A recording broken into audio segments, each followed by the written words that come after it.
Hello and welcome to Baiju's Exam Prep IAS. A very warm good morning to everyone. I hope all of you are doing good.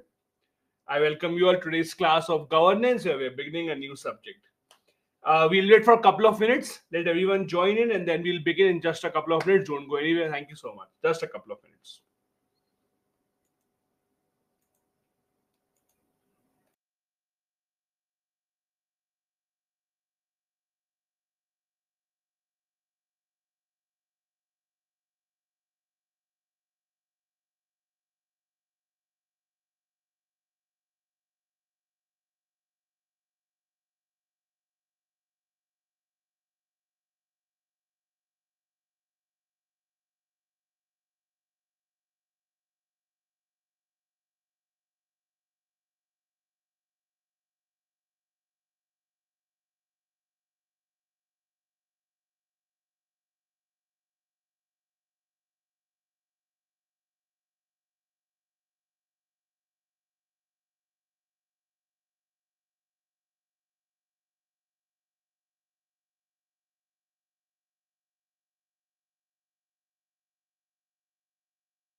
All right then. So once again, a very warm good morning. I hope all of you are doing good. This is the beginning of a new subject called governance. My name is Harshmeet Singh. Some of you might know me, some of you might not know me. I usually teach governance, polity, IR. These are the kind of subjects I teach apart from current affairs. Now, as I said, this is the beginning of a new subject, governance. Governance is specifically for the mains examination. If you look at the syllabus of the UPSC, governance is in part 2 of GS, that is paper 2. So in GS paper 2, along with polity, international relations, Indian society, these are the kind of subjects that appear in paper 2 apart from governance, and that is what we'll be covering in governance. We'll have a total of 9 classes. In these 9 classes, we'll be trying to cover each and everything. Before we begin, a couple of very important things. First, some of you have already asked me about book or which book you should buy for governance. I would not recommend buying any book as such. If you are one of those who will only be at ease when you buy a book, if you think it is compulsory for you to buy a book, then M. Lakshmikant has a book for governance also. Just like M. Lakshmikant has a book for Indian polity, they have a book for governance also. If you want, you can buy that, but it would not be of a lot of use because most of the things in governance are related to current affairs. So the most important or the most uh, useful strategy rather would be to focus on the classes, on the PPTs that will be given, the discussion in the classes, and then read from the current affairs, the current affair magazines. That would be good enough rather than buying any book. Second question, should we make notes or PPTs enough? See, again, entirely up to you. The PPTs are made in such a manner that they include most of the stuff anyway. But if you find something new that you want to be included in your notes, feel free. I'm no one to stop you from doing that. On that note, let's begin and let's see what do we have at our hand. So let's first see what exactly is the syllabus in governance. What do we usually cover in governance? What exactly will we be studying? So if you look at the syllabus of governance in GS2, it has transparency and accountability, corruption, citizen charter, different aspects of governance, how e-governance works. This is what we'll be discussing in detail one by one in all these classes of governance. Again, this is not for the first class. I'm discussing the syllabus for all the 9 classes that we'll be doing. Apart from that, we'll also be discussing the role of civil services in our democracy, comparison of India's constitution with that of other countries, such as the American Constitution, the British Constitution, some features of the French Constitution as well. We'll also be discussing important recommendations given by the second ARC. As you know, the second Administrative Reforms Commission has given a lot of recommendations on how to improve administration. We'll be discussing those reports as well. Most of the people will tell you ARC reports are important for the mains examination. So that is what we'll be discussing here as well. As I said, I don't recommend any specific book for you. As long as you are regular in the classroom, you are looking at the PPTs, reading the newspapers, you are good enough. You don't need to really buy any book as such apart from governance. Someone is asking me, polity classes not done. Is it okay to start governance first? Yes. I will be teaching governance assuming that you have not read polity. So there will not be any correction, don't worry. I will assume that you have not read polity. So even if you have not read it, you don't have to worry about that. Consider this as a separate subject altogether and you would not really have any trouble. Okay. So the first topic that we'll be starting with today is transparency. Now, please understand this. The UPSC in its syllabus of governance has given words such as transparency, accountability, corruption. They have not defined it. So UPSC does not say what to study in transparency, what to study in accountability, what to study in corruption, etc. So we have to assume from our side that when the UPSC says transparency, what do they mean? What all do we have to study? In transparency, we mainly study about how the government remains transparent. Now, I'm sure all of you know what transparency is. The word transparency simply means where you can look through. In very simple terms, the government of any country is supposed to be transparent. Now, when we say transparent in simple terms, the idea is that you should know the working of the government. Now, please understand, in governance, it's important to give as many real examples in the exam as possible. The more examples you give, the more you're able to connect the question to the real world happenings, the better marks you will always get. So here also we'll try and take a lot of examples. Like when you say transparency, let me give you a few examples so that you can understand. We had the COVID-19 crisis, one of the worst times in our history. Almost there is no one in the entire country that would not know someone who died of COVID. So many people died of COVID. So many people complained about not having oxygen. So many people complained about not getting any space or room or bed in the hospital, so on and so forth. Now, this was not a secret. Everyone knew this was happening. But even then, till today, the government has not released any official data on how many people died in COVID due to lack of oxygen. In fact, a few months ago, the government made a statement saying that 0 people died of lack of oxygen. 0. Now, this is extremely comical because almost every one of us knows someone who died because they could not get oxygen on time. The government has not released data about how much money was spent from the PM CARES fund. The PM CARES fund that came up specifically to help ensure that the people get the best COVID care. All these important things, no information on the PM CARES fund, no information on the data about COVID deaths, all of that raises questions against the government. All of that raises questions. Is the government trying to hide something? That brings the question of transparency. Transparency means the government should be open to sharing of information. The government should be open to telling the people. For example, the government is running because we are paying our taxes. The major source of income for the government is my tax, your tax, tax of the common people. So it is us who deserve to know what the government is doing with that money. We deserve to know if our money is being spent to build a bridge, or our money is being spent to build a railway station, or our money is being spent to do something else? Where exactly is the money being spent? Government is chosen by us and we have the right to know about it. That is the entire idea of transparency. Having said that, you also have to understand that no government can be 100% transparent. No government can be 100% transparent. It is just not possible. How? For example, there are a lot of national security secrets. The government obviously will not tell you every single thing. Do you expect the government will come out in the open and tell you where do we have our nuclear weapons stored? Do you expect the government will come out in the open and give you top secret information about any secret mission going on? Obviously not. So when you say government should be transparent, you don't mean to say 100% transparent, because there are always certain limits. Matters of national security are off the limits. Matters that are under the code right now are off the limits. So you don't expect that. I'll give you one more example to understand this. A few years ago, when India and China had their clash in the Galwan Valley,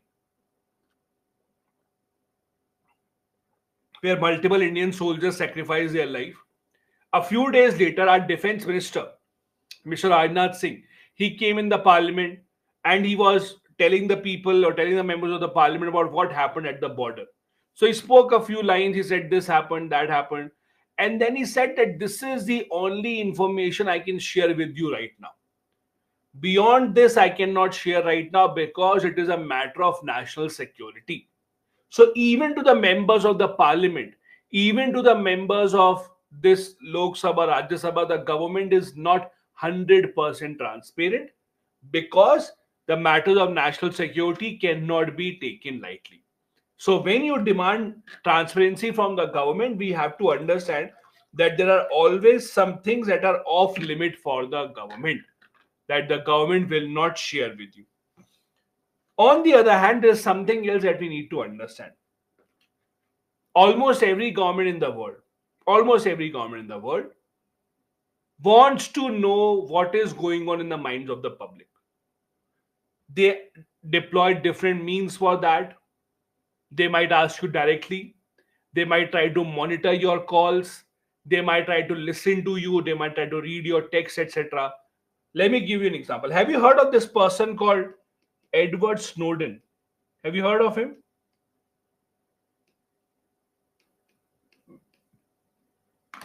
If you have not heard of him, maybe if I show you a photo, you will be able to recognize. Okay, some people have, but most people have not. Lakshmi has, Manjari has heard. Other people are saying no, no, no, no, no so far. What about others who have heard? Anyone who has heard of Edward Snowden? Gayatri has also heard of it. Okay, let me tell you what Edward Snowden, or who Edward Snowden is. Okay, let me tell you who Edward. So Edward Snowden used to work for the American government. He used to work for American NSA, National Security Agency. It's a part of FBI basically. So Edward Snowden, a low-level official, not a very high-level official. He used to work for American FBI. He, a few years ago, he came out in the press and he said that the government of America listens to everyone. They read all your emails, no matter who you are. They will listen to all your calls. Not just Americans. He said that American government listens to phone calls and messages of other international leaders as well. So if, for example, let's say the German chancellor is in the US for a meeting, he said that the government will listen to German chancellor's phone call as well. If anyone comes to US, or if the US president is going anywhere, we try to listen into them. This is what Edward Snowden basically exposed.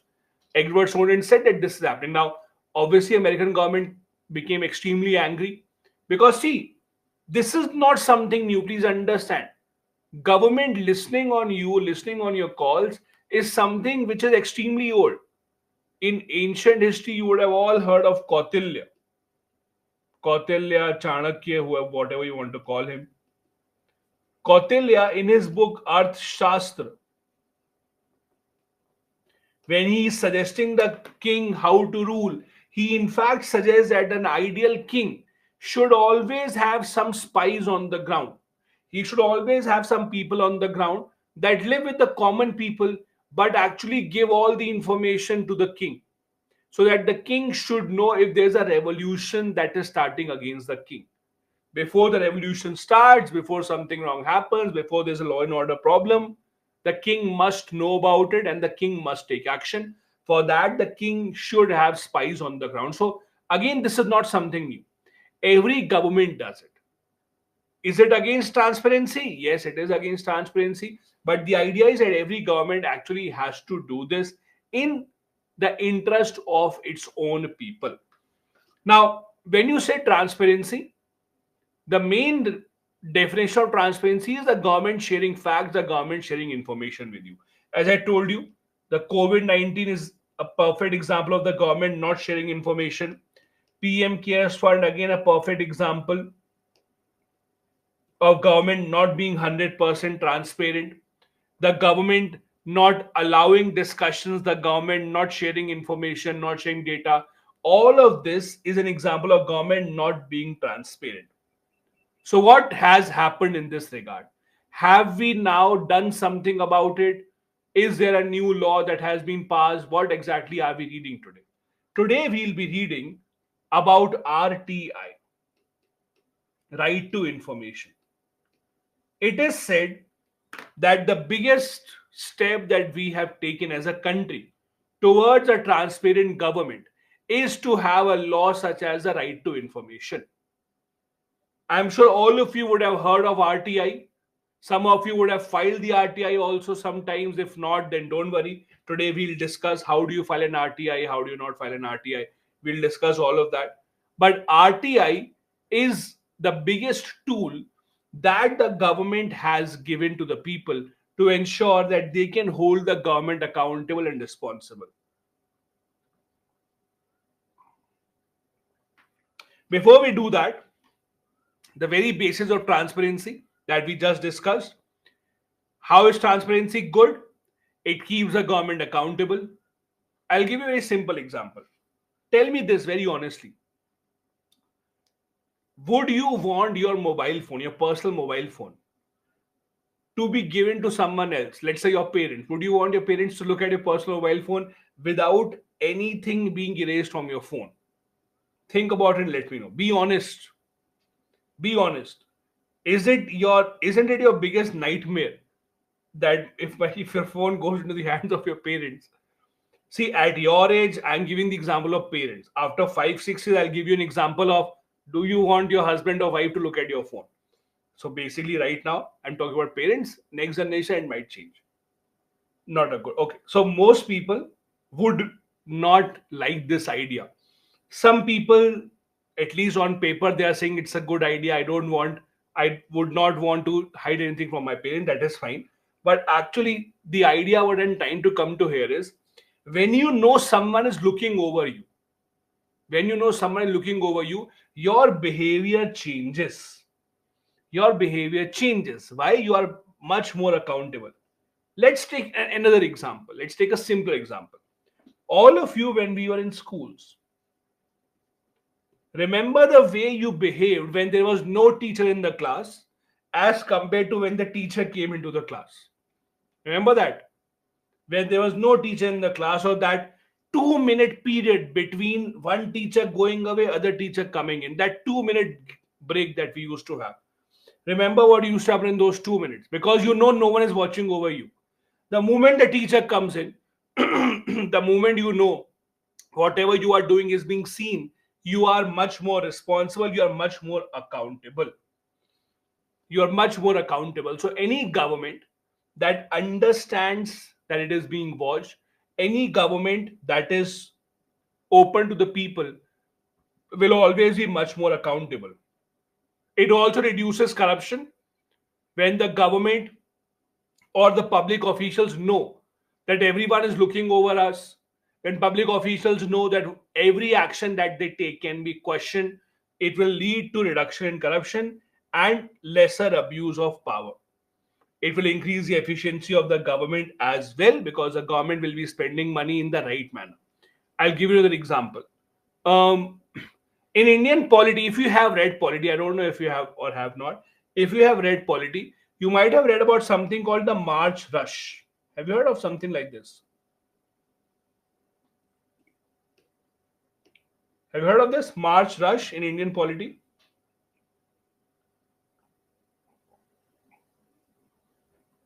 Okay,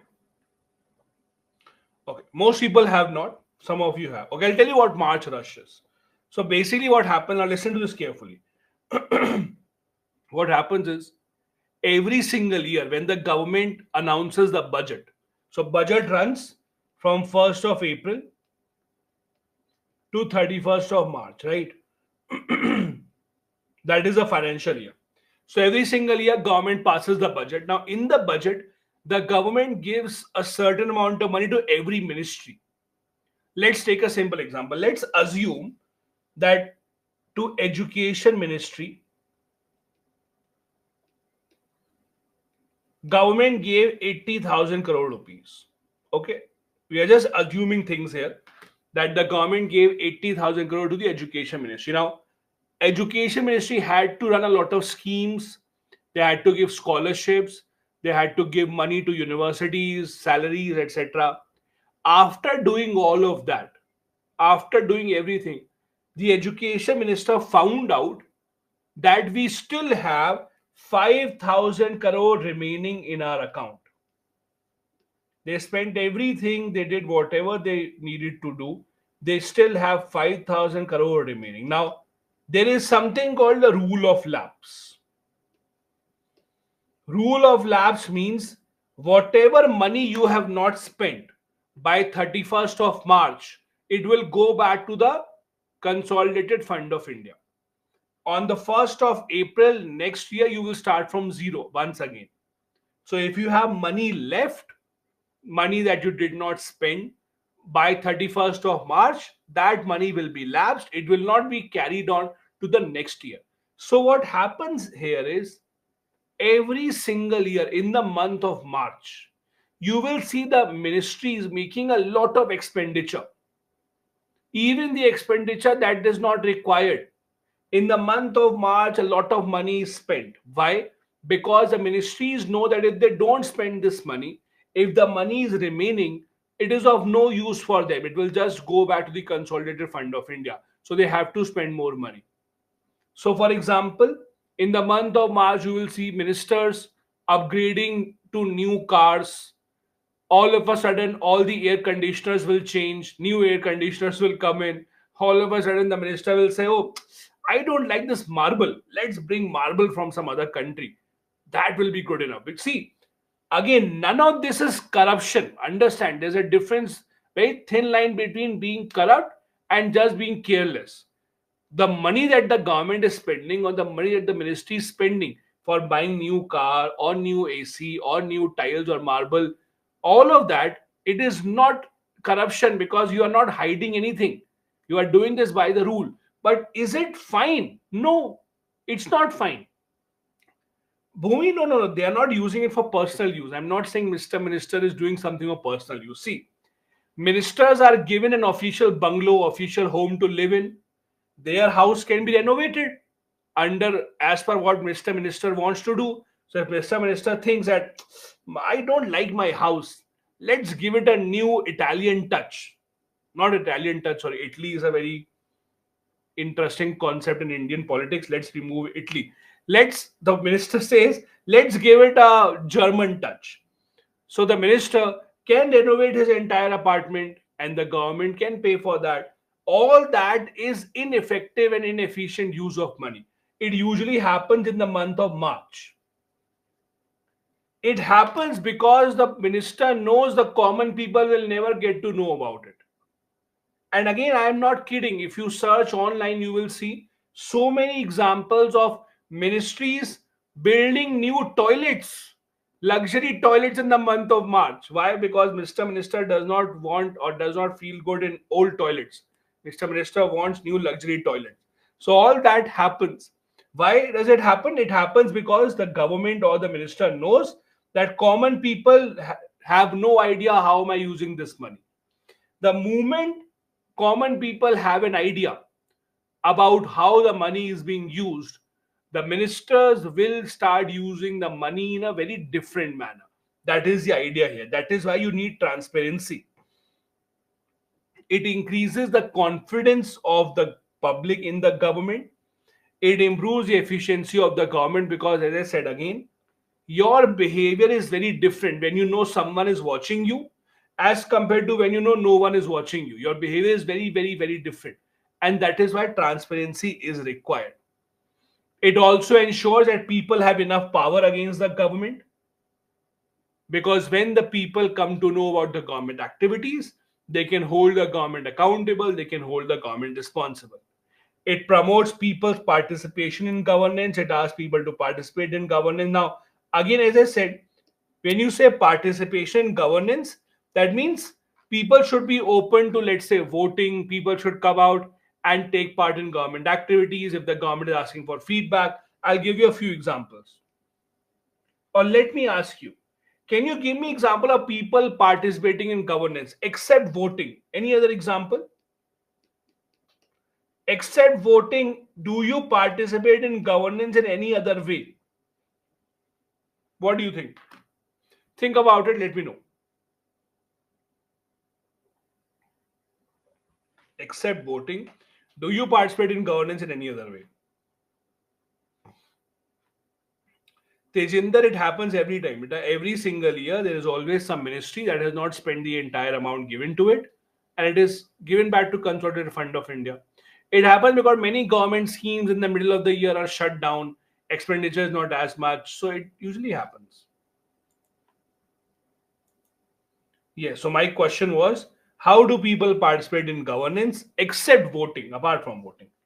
Okay, Mukera says from Gram Sabha. Yusra says from students Pariksha Pe Charcha. Yusra, but students are not participating in Pariksha Pe Charcha, right? There is one man coming and speaking. Students are just being there attentive. Yes, Shreyank. Shreyank is saying suggestion on bills printed in the Gazette. Lakshmi is saying complaint against ministry. Lakshmi, but complaining against someone is not participating in governance as such. Okay, Chandan, Ashish, Rajneesh. Sridhar, being civil servant, no, you are not participating in governance. That is different. Okay, okay, okay. So perfect, perfect. So a lot of you have given the correct answer. So let's see how. Let's compile all these answers. First, obviously, local governance. For example, when you're a part of the Gram Sabha, now in Panchayat, all of you would have read of the Gram Sabha. Gram Sabha is the assembly of village voters. So everyone in the village above 18 years of age who is eligible to vote, their assembly is called the Gram Sabha. It's a very important structure in the rural part of the country because they decide on a lot of important policy matters. Then giving feedback to the government on laws.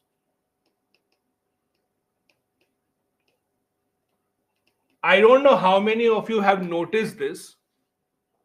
When the government introduces a new law, not in all cases, but most of the cases, in most cases, when the government introduces a new law, before releasing it in the parliament or before putting it into the parliament, government usually first asks the common people, what do you think about the law? The government publishes ads in the newspapers. These days, you can just download the MyGov app. In the MyGov app, you can go and see what are the new laws the government is looking to introduce. And the government asks you for feedback. I'll give you a real example here. An example of this is what Justice Verma committee did.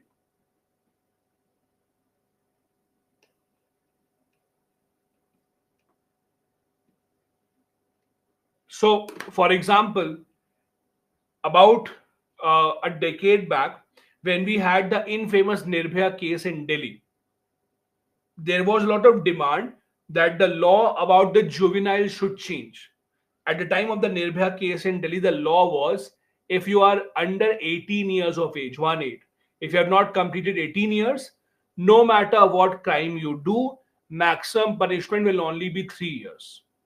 No matter what crime you commit, maximum punishment can only be 3 years. So there was a juvenile under 18 years of age who was involved in the Nirbhaya case. He was only given punishment for 3 years, 3 years of jail, and nothing more than that. A lot of protest happened because people said that no, for a crime such as rape, you should have more punishment even if the person is juvenile. So what happened? The government formed a committee called the Justice Verma Committee. Justice Verma Committee was asked recommend to the government what changes should be introduced in the juvenile law. This committee gave ads in the newspapers asking the people to give suggestions. The sad part is in India, people come out on the streets demanding a new law. But when the government will ask you, tell me what kind of a law do you want? Tell me on this email ID, write a letter here. No one will do that. So we all go on the street, we demand that, but when the government tells, okay, tell us what exactly do you want, this is the email ID, people will not give suggestions. That is what happened in Justice Verma Committee. Anyways, they recommended a new law. New law was introduced. New Juvenile Justice Act has been passed. As you know, in the Juvenile Justice Act now, if you are between 16 and 18, you can still be given punishment as an adult. In the latest the Pune car crash case, that law is being used here again. So participating in governance means you participate in local governance, you give feedback to the government. Not just this, even paying taxes is kind of participating in the governance. Because again, it is your tax, it is your money through which the government's actions are running right now. Having a transparent government encourages the people to participate. Because if the people think, oh, no matter what I do, nothing will change, no matter what I do, government will remain corrupt, then people will not come out to participate. For the people to come out and participate, it's important for them to feel that they are being heard. It's important for them to feel that, yes, the government is transparent, the government is actually listening to me. Only then the people will come up and they will actually participate in these activities. It helps in ensuring that there is no trust deficit. It helps in ensuring that. Shreyank is saying, but will the government actually read and consider the public suggestion? See, Shreyank, there are things that you have to assume. If you only have to make an assumption, will the government read it or not? Why not assume on a positive side? I'm not saying the government or everyone will read your suggestions, but if you don't send them, then there's 100% chance they will not read it. If you send them, maybe there's 1% chance that they will. There is no guarantee that all your suggestions will be read. But not sending a suggestion is 100% ensuring that they will not read it. As simple as that. Anyways, let's go ahead. Now, we were discussing about transparency, how and why the government should be transparent. One other question is, should the government always be transparent? Is transparency always good? Not really. I gave you an example of matters of national security. When there are national security matters involved, the government obviously is not transparent. And it is not just the government of India. Look at governments around the world. There are a lot of confidential files, information that the government will never share with anyone. Go back even more in history. In World War II, there were many secret treaties being signed. There were treaties, for example, being signed between Germany and USSR about invasion of Poland. All these were secret treaties that came out in the open much, much, much later. The question is transparency always good? Not really. I'll give you an example. If you have read world history, now I'm not sure have you read world history or not, but let's assume you have read world history because I'm not taking a lesson of world history. In world history, you read about USSR disintegration.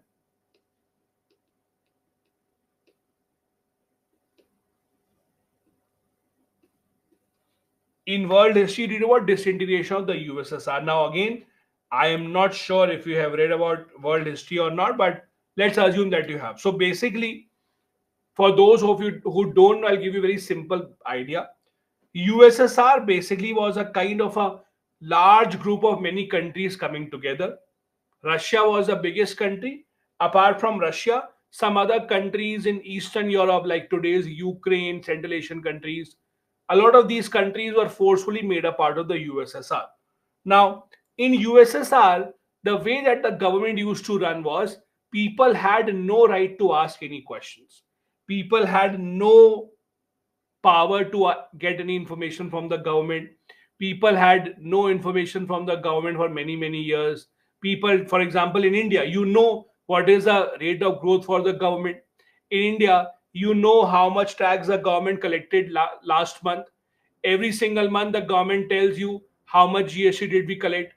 Every single year, government tells you how much income tax did we collect. But in USSR, there was no information given to anyone. Government basically was closed. Then in 1980s, they started a new policy. They started a policy called the Glasnost and Perestroika.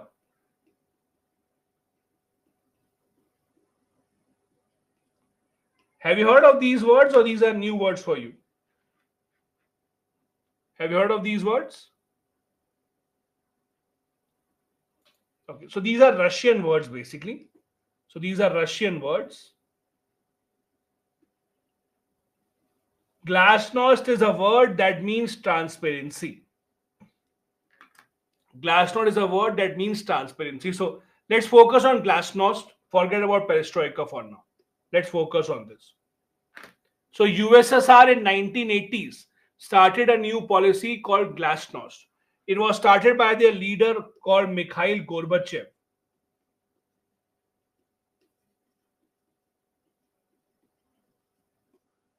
Mikhail Gorbachev started a policy called Glasnost, means transparency.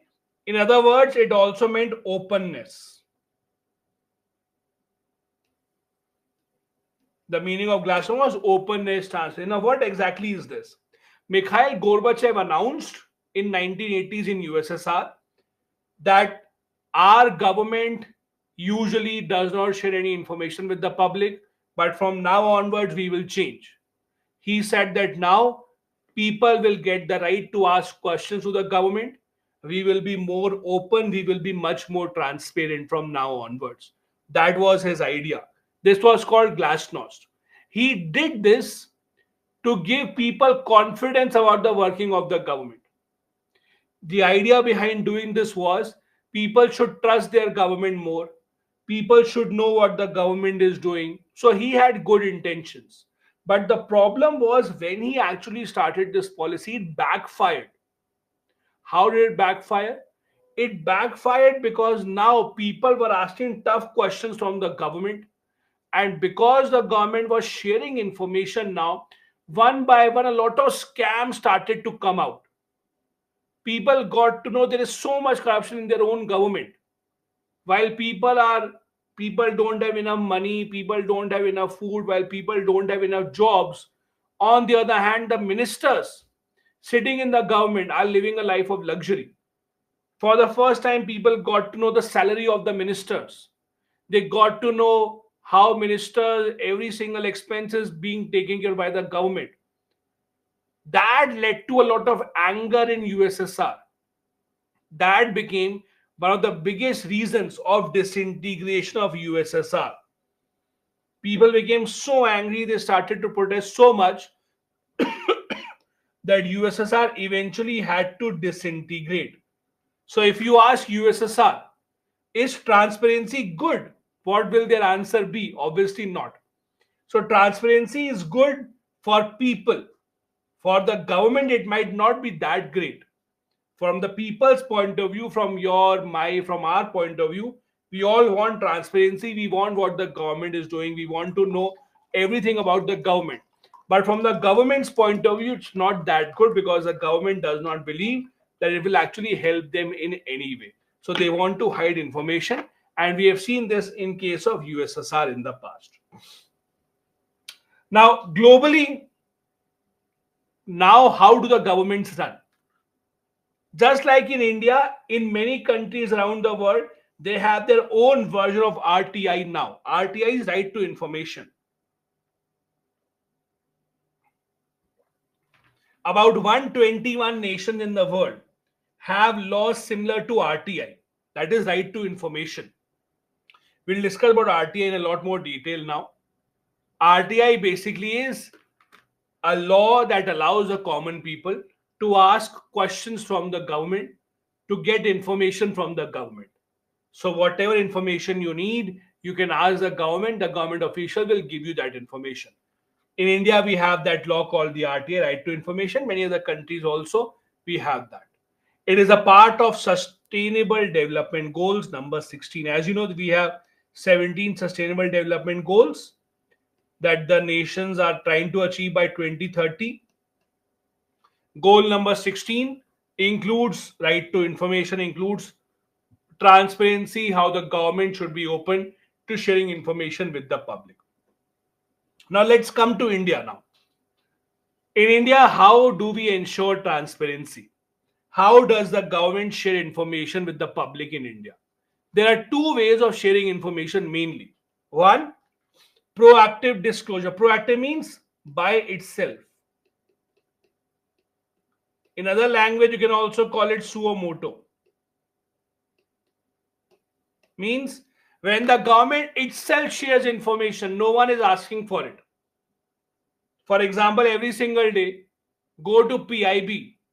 On the PIB, you will see a lot of articles from the government ministries that today this happened, today the minister went and inaugurated this function, today the government launched this scheme, today India signed this agreement with that country, etc.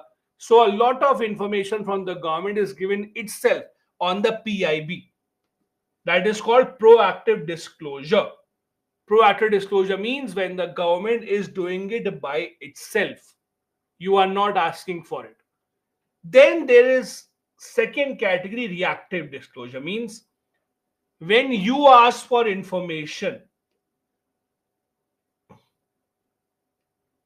when you as a common man ask for specific information, how do you do that? Through RTI.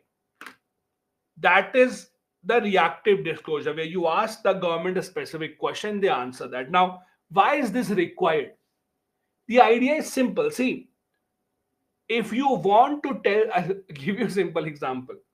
When you go to an interview, in the interview, or even the UPSC interview, any interview, when the people ask you, tell me something about yourself, what do you tell? When someone asks you, tell me something about yourself, or in your CV, biodata, whatever you want to call it, when someone asks you, give me your information, what do you give them? You tell them all the good parts about yourself, right? Sir, this is my education, this is my job experience, these are my hobbies, this is my skill set. That is what you tell. Do you ever tell anyone when they ask something, or do you ever tell anyone your bad habits? Let's see, all this is fine, but I spend a lot of money, man. All this is fine, but I sleep a lot. All this is fine, but I don't even shower for once a week. Do you share that information? You obviously don't share that information. So when you are sharing information about yourself, you will only share good or positive info, right? Look at your Instagram and Facebook. On Instagram and Facebook, what do people share? Do the people share their vacation pics and going out and partying and having fun? Or do they share a photo that, guys, 5 days straight, I've not taken a bath. Guys, today I slept for 20 hours. Guys, today I'm looking so bad. Look at me. Would the people share that information? Not really. Because when you are sharing information about yourself, you will only present a good side of you. Why would you present a bad side? You will only present a good side. That is the problem here. That is the problem here. On the PIB, on the PIB, you can't expect the government to share information about certain scams that are happening. You don't expect the government to share information where the government is being seen in the bad light. PIB is always goody goody information that everything is fine. We are the best country, hunky dory, hooray, everything is good. That is PIB. But when you want real information out of the government, when you want information that the government would not want to share with you, that is when you have the RTI, right to information. We study about it in detail. How does it work? How to file the RTI. I'll give you some examples also of how RTIs have been filed or who have filed the RTIs. Now, if you look at the history of RTI in India, the law was passed in 2005. But even before that, in 1986, The Supreme Court had said that freedom of speech and expression also includes freedom of information or right to information. So Supreme Court, as back as in 1986, understood the fact that right to information is important, should be given to the people.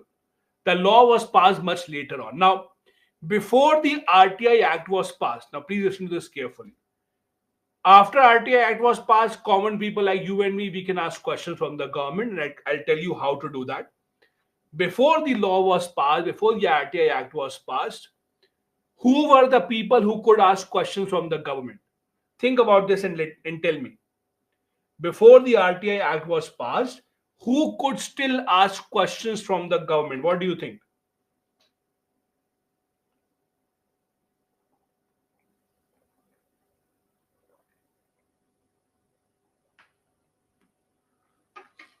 Yes. So the simple answer is parliamentarians. Parliamentarians, members of parliament, members of Lok Sabha, Rajya Sabha. How? The question are.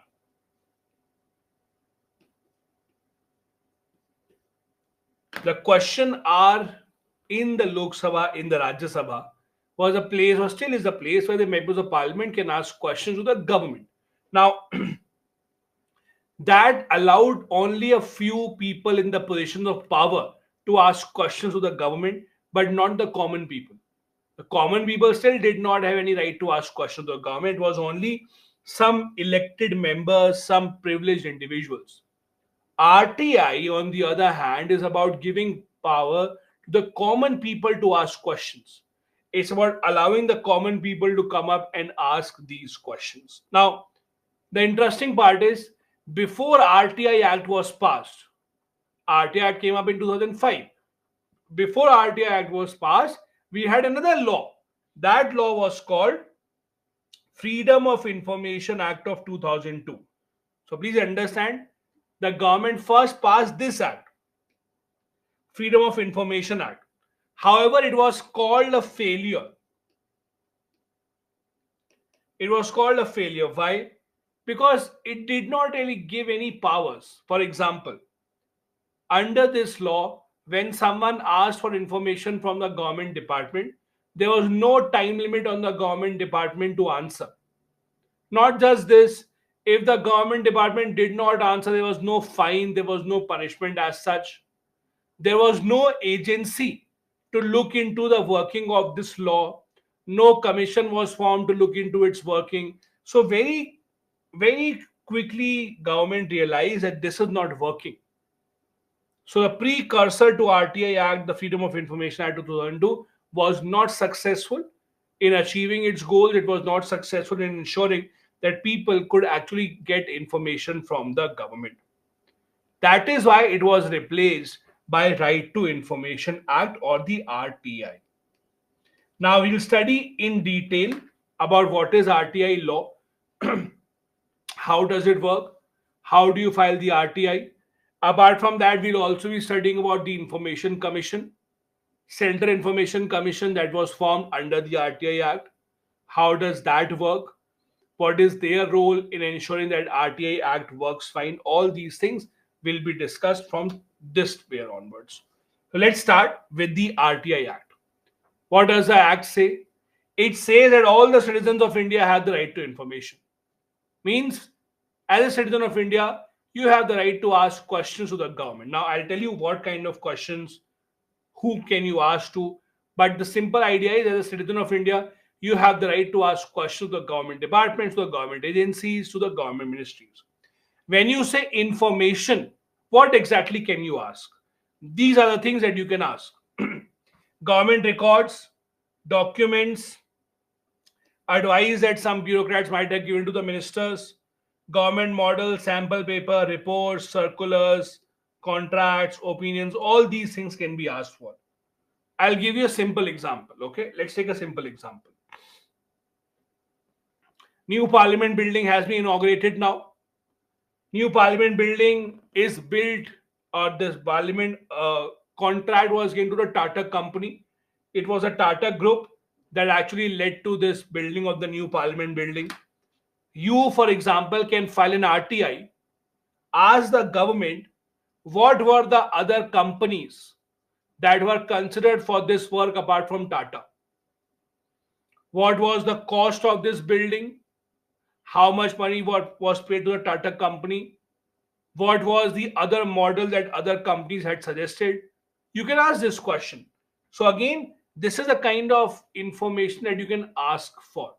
Another memo is an informal short note. For example, let's say a certain minister wants to communicate something to some other ministry. So he will just send a short note that's called a memo. Rather than writing a complete letter, rather than writing complete formal email, they just write a short note that's called a memo. All these things can be asked in the form of information. Now, the other question is, from whom can you ask? Who are covered under this? For example, can you ask any information from, let's say, I'll give you an example. Let's say you like someone in your school or college, you want to know where they live. Can you file an RTI? Government of India, please tell me where this person lives. I want to deliver a bouquet of roses to this person. Can you ask for that information? What do you think? Unfortunately, no. I know you all are smart enough to identify the house of that person automatically, but the government will not help you in that. You cannot ask for that information. Why? Because again, RTI Act is not applicable to private individuals. To whom can you ask for information? Number one, you can ask for information from constitutional bodies, statutory bodies, executive bodies, any authority owned, controlled by the government, or, and look at this last one, or any NGO which is substantially financed by the government.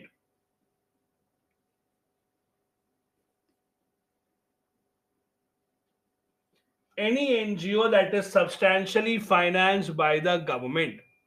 Now, the problem here is there is no definition of what do you mean by substantially financed. I'll give you an example. Have you heard in the newspapers, you might have read about those kind of reports that 60% children in class 5 can't read their own name, 70% people of children of class 5 cannot do addition subtraction. You have heard of those reports, right? You have heard of all those reports? Who publishes those reports? If you have heard of these reports, who publishes those reports exactly? What do you think? Okay, Kiran Kadak, one correct answer so far. Okay, Shreyank.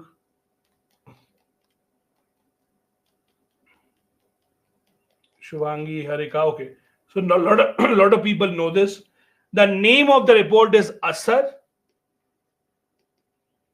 This is the name of the report, Annual Survey Education Report. It is released by an NGO called Pratham. So Pratham is an NGO. It basically releases these reports. They also publish a lot of storybooks for the children.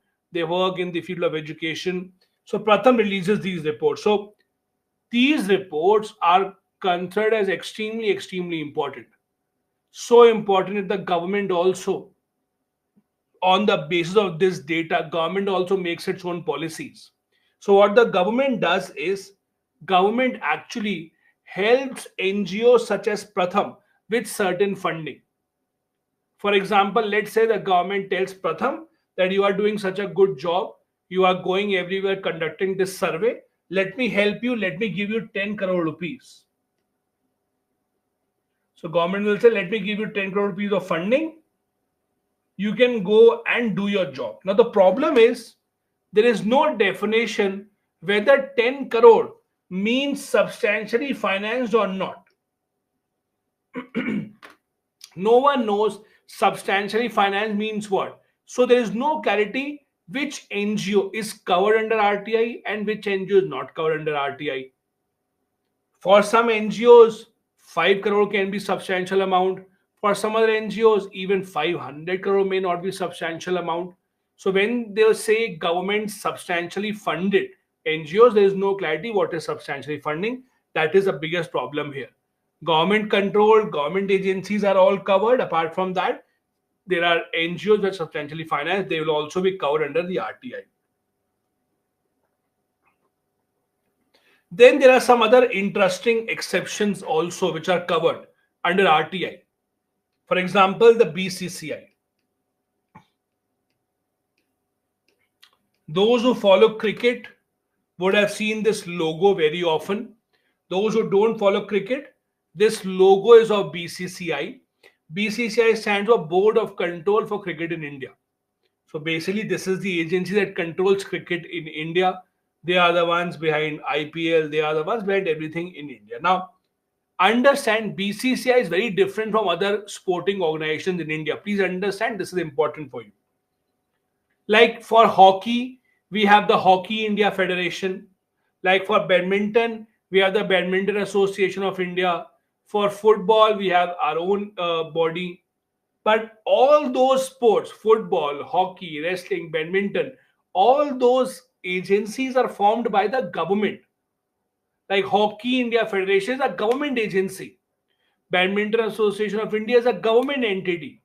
But for cricket, it is not, BCCI is not a government entity. BCCI was not formed by the government. It's a private company. It's a private company formed under the Company Act.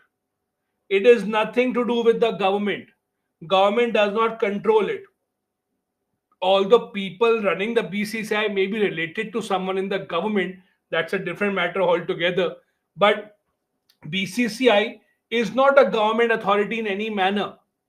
They are not formed by the government. They are not controlled by the government. But the interesting part is, even then, they are under the RTI. Even though they are not under the government, even though they are not formed or controlled by the government, they are still under the RTI. Now, the question is how and why. How and why is it possible that they are still under the RTI? So, the simple idea is, a few years back, there were some corruption cases that came up in the IPL. Some of you might watch IPL. If not, some of you would already heard of IPL. So basically, this IPL scandal came out a few years back when there was match fixing, spot fixing, etc. There was a lot of corruption that came out, as a result of which there was a committee formed by Supreme Court. It was called the Justice Lodha Committee.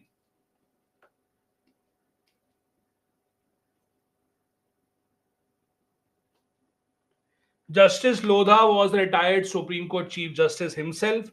A committee was formed. The committee was to reform BCCI. See, again, even forming of this committee was very weird. And why am I saying weird? Because I understand BCCI is a private organization, it's not a government organization. So, how is it that the Supreme Court has started to interfere? That I will tell you how to run cricket, I will tell you how to do this. So, till today, many people criticize the Supreme Court for forming this committee because the Supreme Court had no business in interfering in cricket in India. Doesn't matter what was happening in BCCI, they had to resolve it, not the Supreme Court. But anyways, you can't stop the Supreme Court from doing that. Lodha committee was formed to suggest how to reform the BCCI. They suggested many things. Amongst their suggestions, one of them was BCCI should be under RTI. That RTI Act should apply to BCCI as well. Why? The reasoning that was given was, although BCCI is not a government agency, however, cricket is much more than a sport in India. Crores of people are attached to the game of cricket, and thus an agency that is controlling a sport that affects the lives of crores of people, that agency should be accountable. That was the idea. That was a reasoning given by this committee, by the Supreme Court also. The BCCI appealed against this. They obviously did not like it. But again, the idea was that since you control cricket, which affects the lives of crores and crores of people, you have to come under the RTI. That is how the BCCI is under the RTI today. As you can see here, BCCI appealed against this. They appealed against this in the Supreme Court. They appealed against this in the Information Commission as well, the agency, the body that looks into RTI law.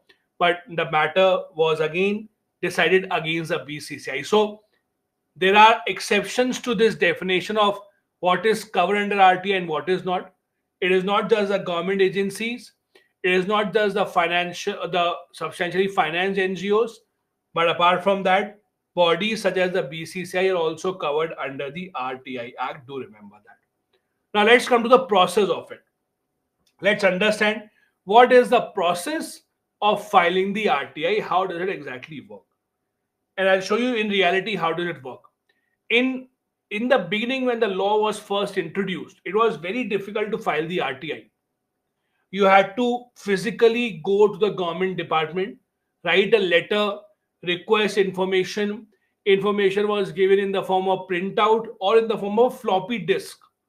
I don't know how many of you have even seen a floppy disk now.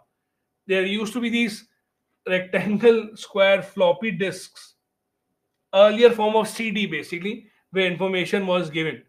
Now, to the credit of the governments in India, most of these processes have become online. The one thing that we have to appreciate all the governments for is that in the past few years, a lot of these processes have become much, much, much simpler because they have all been now converted online. It's now all done online. You don't have to visit anywhere. Same with the RTI. You can go to the website. I'll show you the website also, where you can make that info, make a request. The request can be still given in writing. You can still visit the government office if you want to, or online. It can be written in English, Hindi, or official language of the area. Basically, your RTI will not be rejected. It will not be rejected on the grounds that your language was not correct. You can choose whatever language that you wish to. Your RTI will not be rejected just because of that language. Applicant, that is you, are not required to give any reason for this information. This is also very, very, very important. This has made the law even more important or even better. Why? Again, when you ask for information, you don't have to tell why are you asking for this information. You can ask even without giving a reason. Rajnish is saying, can CSR funding is under RTI? Rajnish, you have to understand what CSR funding is. CSR funding is companies giving money to NGOs. So now understand this. If a private company is giving money to NGO, then how will it come under RTI? There is no government involved here, right?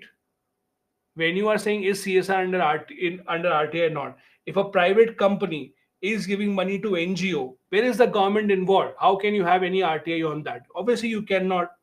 On the other hand, if a government company, let's say ONGC, is giving funding to NGO, then yes, you can ask questions from ONGC. So the question is not about CSR funding or not. The question is a government agency involved here or not? If the government agency is involved, if they are funding the NGO, then you can ask their questions to them under RTI. If a private company is involved, you cannot ask them questions. As simple as that. Now, how do you file an RTI? Let's try and understand that. Simple process. And to every batch that I teach, I request the students in the batch that you should file an RTI if you have not done so far. Doesn't matter what question you ask. You can ask a very basic, simple question. For example, as I told you, you can ask questions about the parliament building. What were the other companies that were considered to be given the contract? You can ask about government trade with some country. For example, you can ask about whether we still have bilateral trade with Pakistan or not. If yes, what is the current import and export with Pakistan? Anything you can ask, no issues with that. So, how do you do that? You go to Google and search for RTI online. If you just Google RTI online, you will get this website. On this website, you have to start from here, submit request. Basically, you submit this request. Now, when you submit this request, you will have this form in front of you where you will have to tell what exactly are you asking. So now please understand this carefully. It starts with select your ministry, select your public authority, then give your information, etc. Now please understand this. The law is made in such a manner that it is easy for the people to file the RTI. I'll give you a simple example. Let's assume we are asking the question about the parliament building, okay?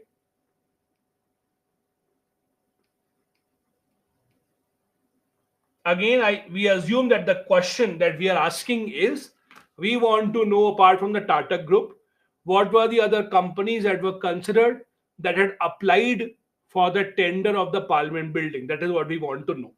Now, ideally, we have to tell them which ministry are we asking this question from, which department are we asking this question from. But the problem is, let us assume we don't know. I don't know which is the ministry that looked after the parliament building. Let's assume I don't know which department looked after it. So what do I do? If you don't know which ministry or which department is responsible for handling this question, what do? Select any random ministry, does not matter. Select any random ministry. There's a drop down menu, select any random ministry. Ministry of Civil Aviation, Ministry of Railways, Transport, Home Ministry, Defense, doesn't matter, select any ministry. Why? Because the law says if your RTI is filed to the wrong department, then that department is responsible for transferring it to the right department. So you don't have to worry. Even if you don't know which department or ministry do you want to, or do you have to ask the question from, or which department or ministry is looking into this, you can select any department, any random ministry. You don't have to worry about that. If it is being sent to the wrong ministry, if you did not choose the right ministry, they will transfer it. You don't have to worry about that. So you don't worry, select anything, then give all this information here. The only difference that will happen here is, in case you have chosen the wrong ministry, it will take 5 more days for RTI reply. That is the only difference. So in usual cases, for example, you are supposed to get a reply within 30 days. In 30 days, you will get a reply of your RTI. If you chose the wrong ministry or wrong department, then you will get a reply in 35 days. Because 5 days are taken for transfer of the RTI to the right department. That is the only difference. Apart from that, you can choose any ministry. There is no problem with that as well. Now, this is an example of an RTI filed by one of our students only in the batch that I was teaching a couple of years back. So, for example, let's see. This is November 2022. As I'm requesting you here, I requested then also to the students to go and file an RTI. Do you have to pay some money to file the RTI? Yes, there's a 10 rupee fee. And that fee also is not to be given by everyone. People belonging to, for example, scheduled caste, scheduled tribe, or people who are below the poverty line, etc., they don't have to pay even 10 rupee fee, but others have to pay a 10 rupee fee. So there was this RTI filed by a student. See the question. The question was, what is the cost of Gaganyaan mission of upcoming space mission of ISRO? What amount of input costs are sourced from Indian companies? And what are we importing from foreign countries? That was a question asked. And see, this is the response. The response was total cost is 9,023 crores. And then they said that the import and export, we can't disclose that to you right now because it's still ongoing. So again, these are the kind of questions that you can ask. Now, a lot of people are asking me in the chat, can we ask this, can we ask that? Again, if you want to know can you ask this or that, just file the RTI, as simple as that. If the government thinks that no, you can't ask that information, they will not give you a response, as simple as that. So rather than asking me, can I file RTI for this or that topic, just go ahead and file the RTI and see if you get a response or not, as simple as that. So that is how usually RTI works. Now, who is responsible? Who basically replies? So as per the law, in every government department, now, we have an officer called the PIO. PIO is Public Information Officer.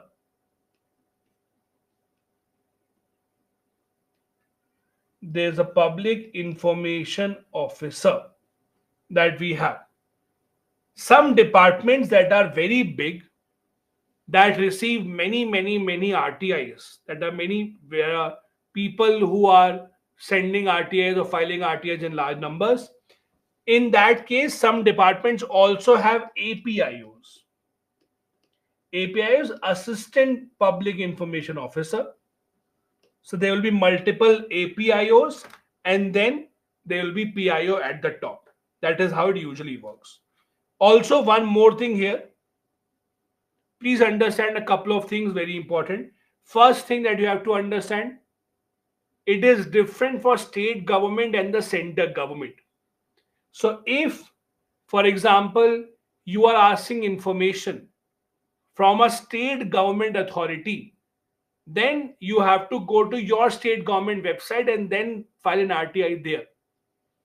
The website that I showed you was about central government agencies. So if you have a question about central government authorities, then you file the question from that website. On the other hand, if you have a question from state government authorities, then what do? Then you go to and search a website for your state government and then file the RTI there. Process is the same. Second thing, what if you don't get a response? Then what do? What if you don't get a response? As I told you, see, the law says within 30 days you will get a response.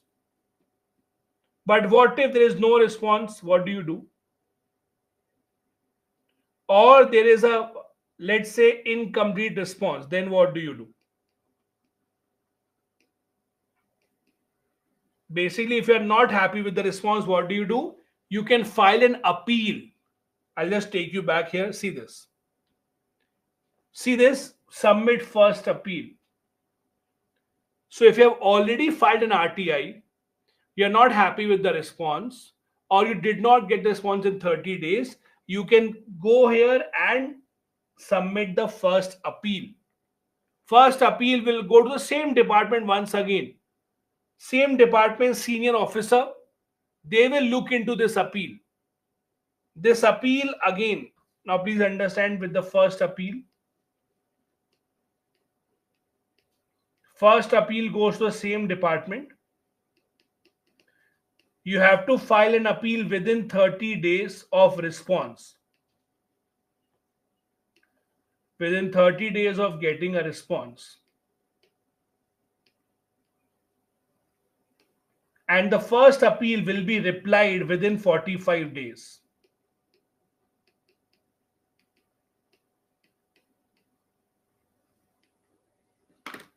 Again, please understand, if you are not happy with the answer given to you, number one, or if the answer given to you is wrong or you are not happy with it, or 30 days have passed, you have not given any response, then what do? In the next 30 days, you can file an appeal. That is called the first appeal. The first appeal will go to the same department, and that same department senior officer will look into it and they will respond. In case of the first appeal, within 45 days, they will have to give a reply. What if you are still not happy?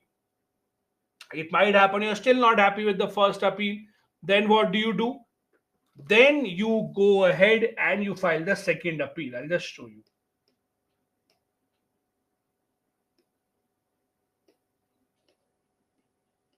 I'll write it here again. First appeal, file within 30 days. Response time 45 days. If you are still not happy, then you go to second appeal. This is the final appeal now. Second appeal basically is when after the first appeal also you're not happy, this goes to Central Information Commission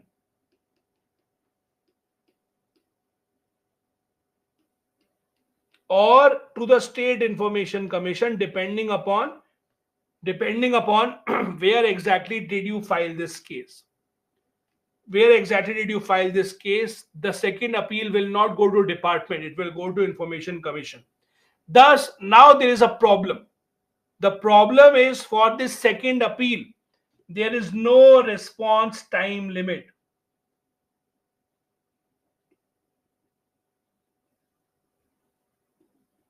This is the biggest problem with the law.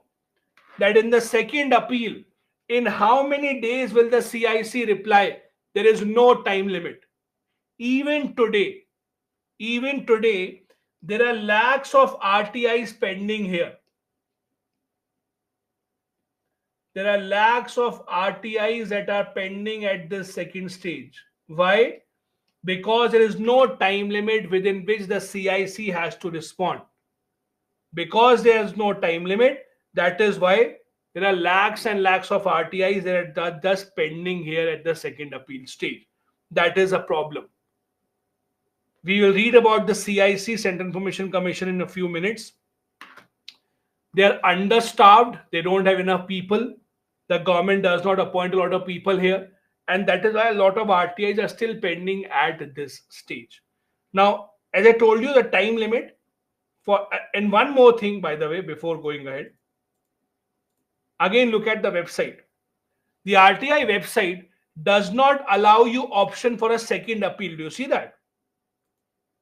In the RTI website, there's an option for submit request, submits first appeal, but there's no option for second appeal. Means for second appeal, you have to go to website of Central Information Commission or State Information Commission, whatever the case is. But you'll have to go and file an appeal on that website. This website will not give you option to file the second appeal. Second appeal has to be on the website of the CIC of the Information Commission itself. Now, as I was saying, usually information is to be given within 30 days. However, if you are asking a question on the basis of which someone's life or personal liberty is dependent, if you're asking a question on whom or on which someone's life or personal liberty is dependent, then within 48 hours the response has to be given. Within 48 hours the response has to be given.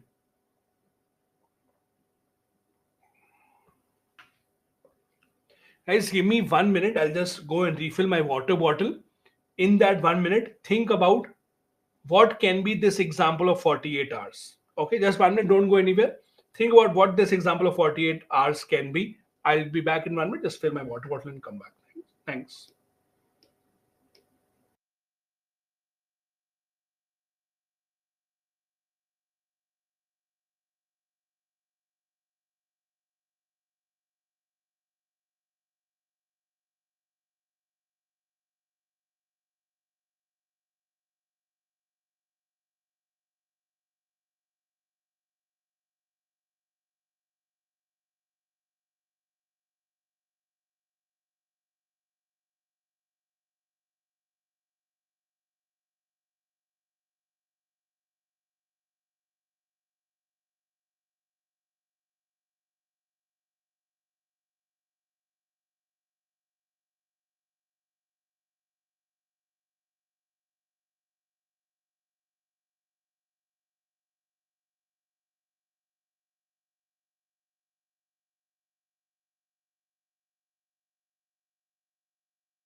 Yes. So many people have given examples of 48 hours. Yes, most people are right about hospitals. So I'll give you a real example. So basically, if you go to a hospital, so many private hospitals also have beds that are reserved for people from economically weaker sections.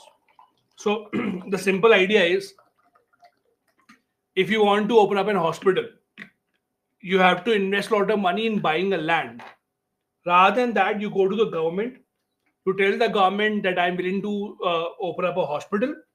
Please give me land, and government usually gives it to them for opening schools, hospitals, etc.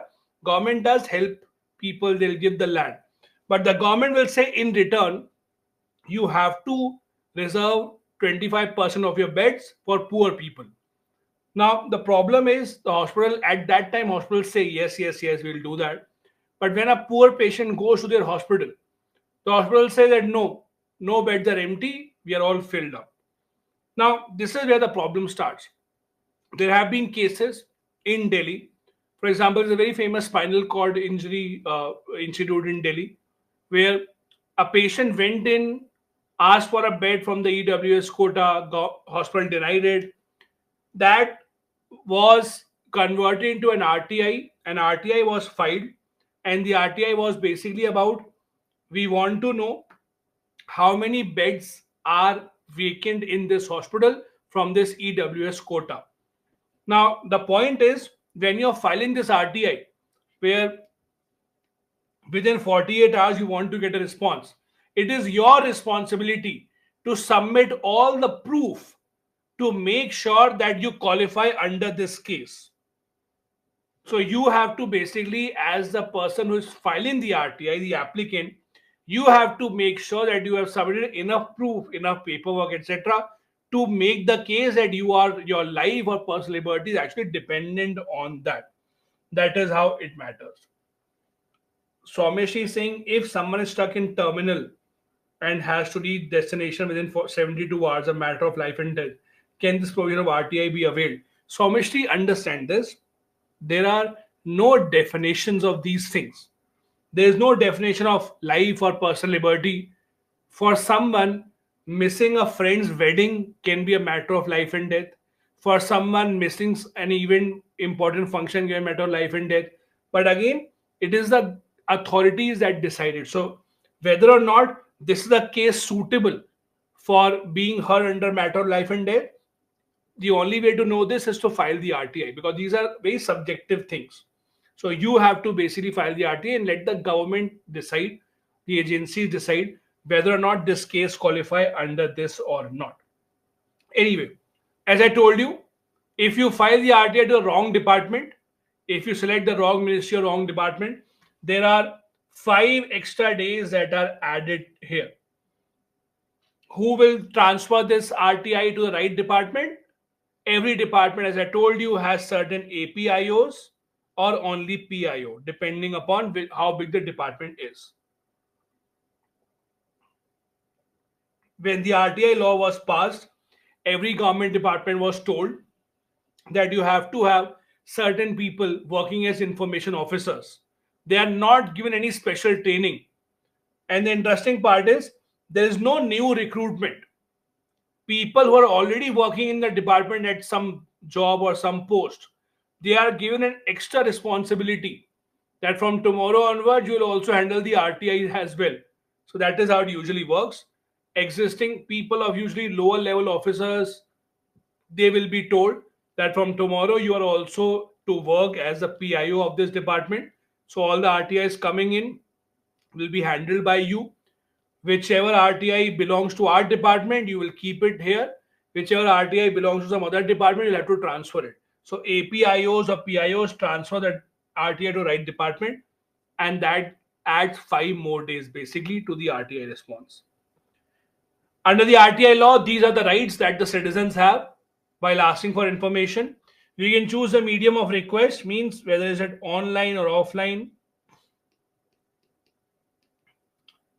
People mostly now file the RTIs online only, but you can still go to government departments, walk in, and then you can request offline information as well. It depends entirely upon you. Language can be chosen by you. You don't have to give any reason. As I told you, people who are below poverty line don't have to pay the 10 rupee fee. Otherwise, there's a 10 rupee fee for online RTI submission. If your RTI is rejected, you have the right to know the reason about it. I'll give you a real example of an RTI that I had filed many years ago. It was rejected. I'll tell you what.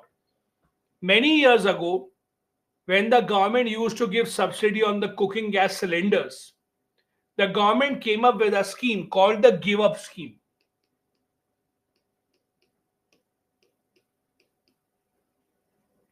I don't know how many of you have heard it or not. It was some years ago that the government came up with a Give Up scheme. Now, what exactly is that? The government said in this scheme that we give subsidy on gas cylinders, but not everyone needs it. There are many people who are rich enough, they can afford the cylinders at whatever cost. So they don't require any subsidy. The government asked those people to fill up a form and say that I'm giving up my subsidy. So it was basically a kind of a push given to people who are wealthy, who are rich, who don't require government cooking gas subsidy. That was called the Give Up scheme. So a few years ago, I filed an RTI where I had asked the question that how many members of parliament or which members of parliament have actually given up their subsidy. That was a question I had asked, that how many members of parliament or which members of parliament have given up their subsidy. As expected, I was not given a response. RTI was rejected. The reason I was given in the RTI was that we don't maintain a separate list for members of parliament who have given up the subsidy. And we cannot share the complete list with you because it is a matter of personal or private security, or basically personal information. So it was rejected. But again, if your RTA is rejected, as mine was, you will be told the reason why is it rejected. So I was given these two reasons. Number one, no separate list maintained for members of parliament. And number two, it is personal information, it cannot be shared with others.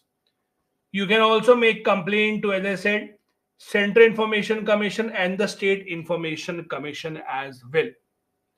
Guys, again, whoever is asking me in the chat, can I file an RTI for this? Can I file an RTI for that? My answer is the same. You have to try to file the RTI, fill up the form. If you get a response, great. If you did not get a response, then assume that for those 10 rupees you just drank a tea, nothing more. I can't tell you on what matters you can file the RTI or not. The only thing I can tell you is if the question is by from the government authority, then you can file the RTI. As simple as that. If the question is about a government authority, you can file the RTI. Whether or not you will get a response, I don't know. No one knows how the government works. So you have to file and see. If you get the RTI, great. If you don't, nothing. Sakshi is saying, why 10 rupees fees? Sakshi, I don't know. I did not start it. Basically, see, these kind of fees, etc., are usually involved because the government does not want random people to keep filing RTI to burden the system. Because in India, what has happened is in the past few years, ever since RTI law has come up, many people have become RTI activists.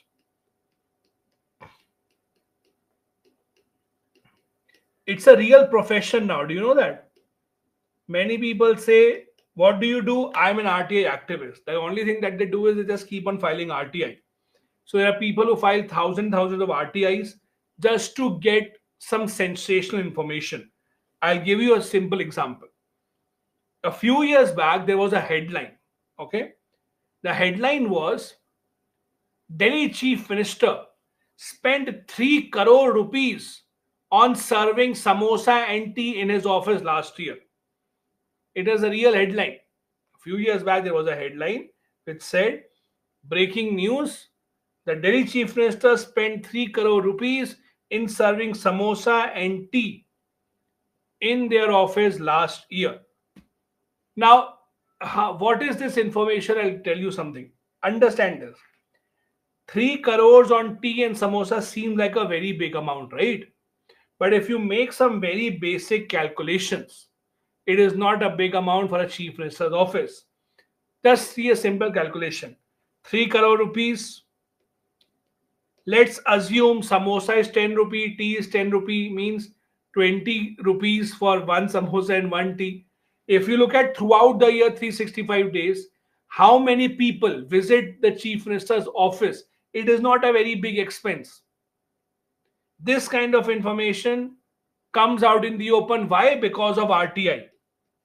Because people just keep on randomly filing RTI now, just to get some sensational information which they can use as a headline. That becomes a problem.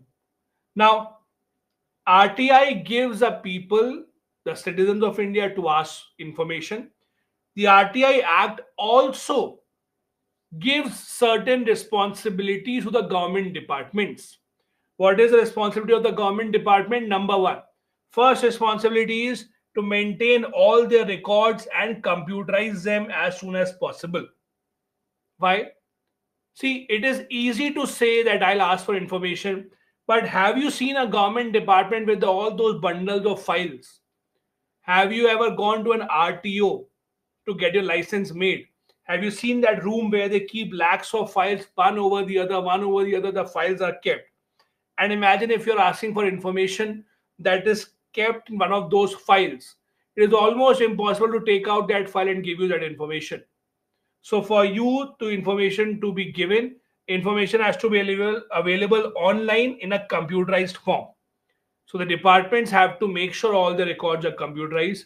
Second obligation, the department should publish basic information themselves rather than waiting for the people to ask. See, there are two things that we have to understand. Many people are asking in the chat, why do I have to pay 10 rupees? Which is a fair question.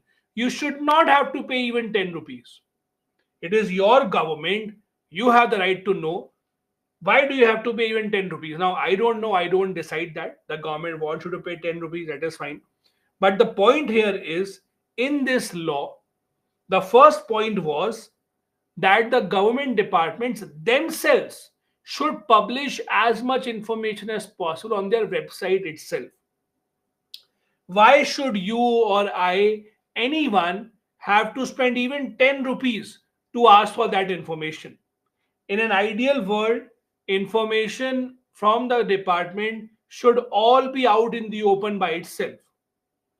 Only the information which is not given, that information should be asked to RTI.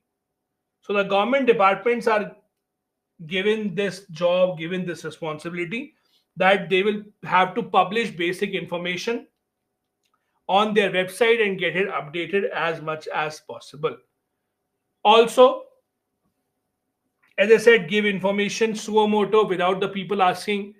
Have a proper website, maintain a proper website where information is given in a timely manner. Apart from this, every government department should have their public information officer, as I told you. After the law came into being, every government department had its information officer.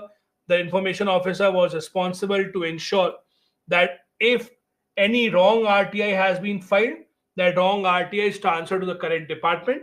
And if the correct RTI is filed, then it is given to the respective officer in the department, who will then prepare the response. Within 5 days, they'll have to transfer, as I told you, RTI to the correct department. Where can you go and complain? I discussed this earlier as well. There are two appeals that you can file. There are two levels. First level is you can go and file the appeal within the same department. Second appeal will go to Information Commission. Now there is another question in many people's mind. What if you don't get a response after second appeal also? Or what if you are not happy with the second appeal? Then what happens? If you're not happy with the second appeal, or if second appeal is not working for you, can you go to Supreme Court? Can you go to Supreme Court after this in the form of, let's say, third appeal? Can you say, oh, I'm not happy with what the CIC is saying, I want the Supreme Court to come in? Can you go there? No. So there have been times in the past where people tried to approach the Supreme Court in this matter. There have been times in the past where people have gone to the Supreme Court, asked that I am not getting a response from the second appeal. Also, Supreme Court has denied that. Supreme Court has said that no, the matters of RTI specifically are handled by the CIC only, and we will not look into that. So they have basically said no. But again, with the Supreme Court, you never know. When I say you never know, what I mean to say is tomorrow Supreme Court might say, okay, we will hear this matter. So how the Supreme Court perceives a certain matter not keeps on changing. It depends a lot on the judges. If a specific judge thinks that yes, we should hear this matter, they will get it entered and they will hear the matter. But if they think that no, the Supreme Court should not interfere, they will stay back. So it really depends on the Supreme Court, and it usually changes also from bench to bench. But usually, so far we have seen the Supreme Court has not interfered. Supreme Court has said that no, there is a Central Information Commission only that will look into this matter. Now, this body called the Central Information Commission is one of the most important features of the RTI law. The RTI law established Central Information Commission as a statutory body.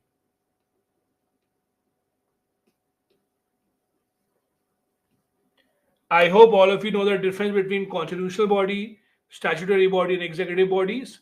Statutory bodies are the ones that are formed by the act of the parliament.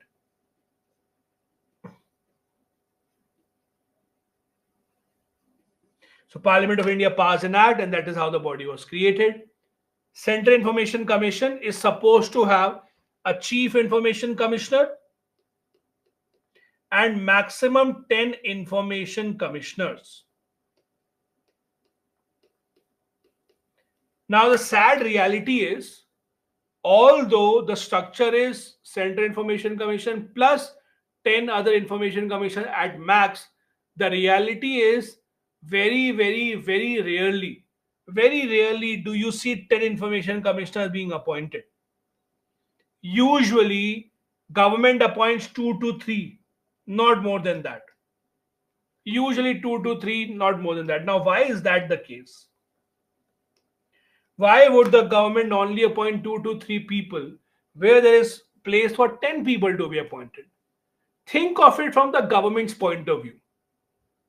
Let's say you are the government. You did not want to give some information. Why?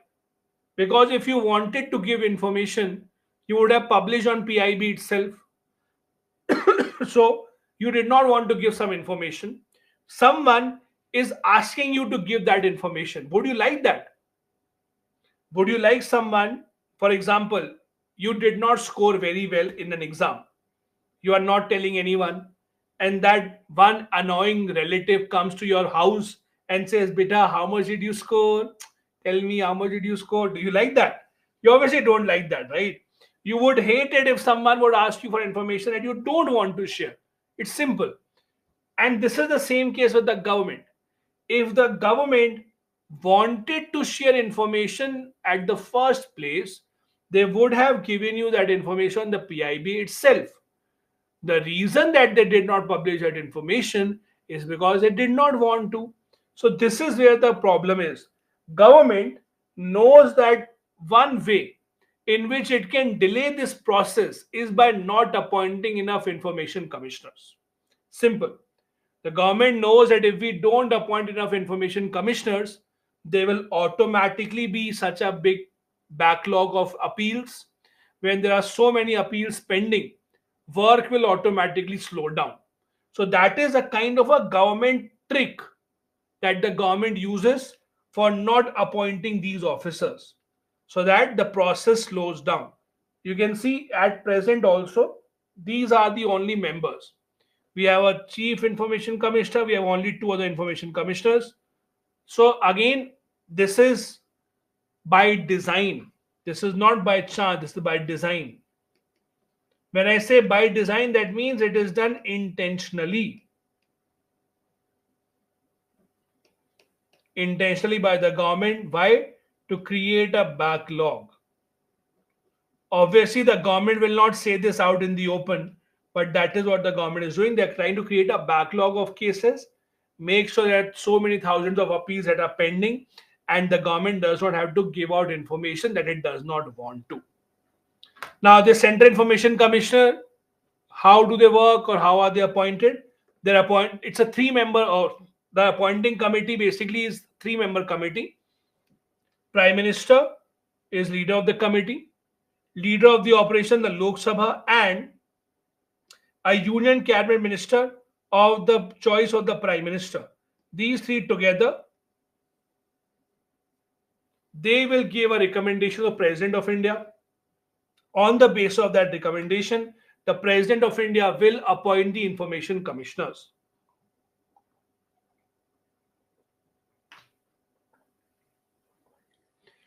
Similar committee is in the news recently also. Why?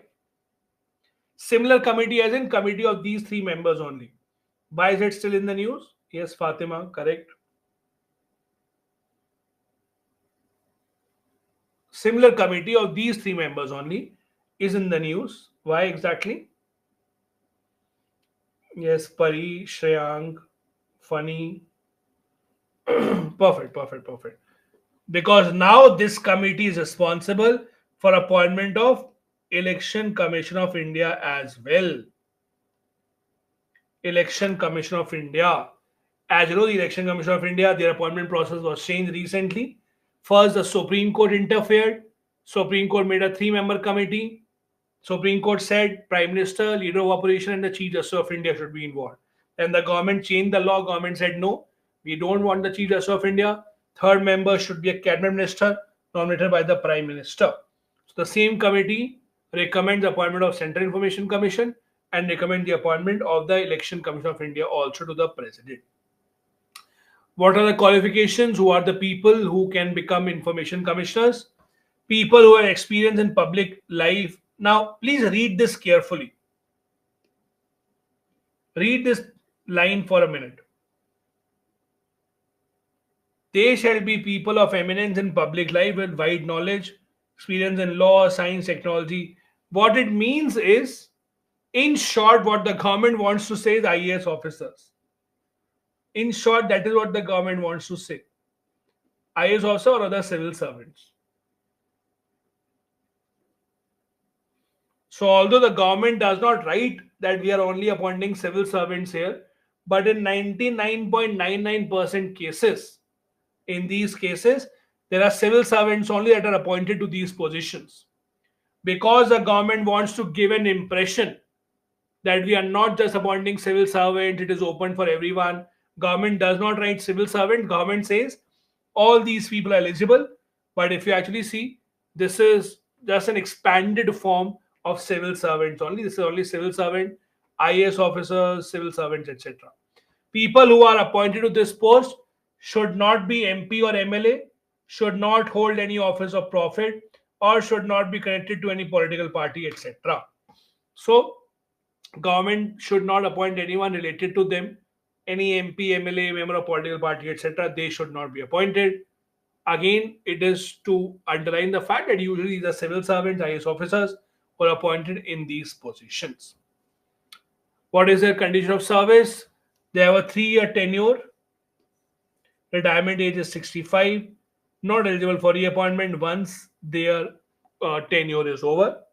In 2019, the government made two very interesting changes in the law. In 2019, the government amended the RTI Act by making two very important changes. What changes were done? First, on the tenure, and second change was in the salary. Now, please understand what was the change made. First change, tenure earlier used to be 5 years. Earlier tenure used to be 5 years. Now,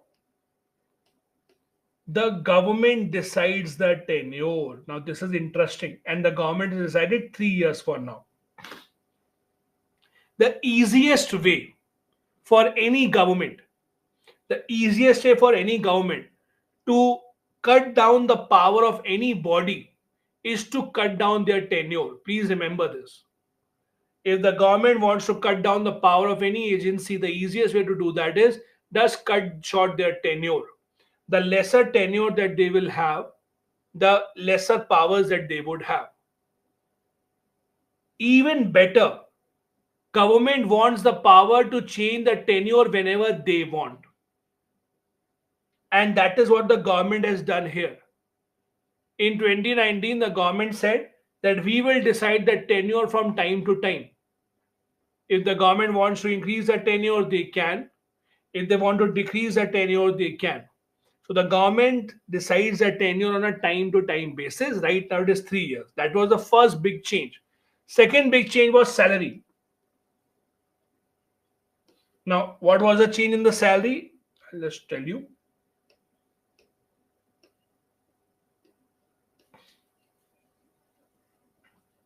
So earlier, the salary of Chief Information Commissioner was equal to salary of Chief Election Commissioner, and the salary of Information Commissioners was equal to salary of Election Commissioner. That was earlier. So if the government increase the salary of election commissioners, salary of information commissioner also used to increase automatically earlier. Now the government said we will not do this. Now salary of CIC is 2.5 lakh fixed and salary of information commissioner is 2.25 lakh fixed.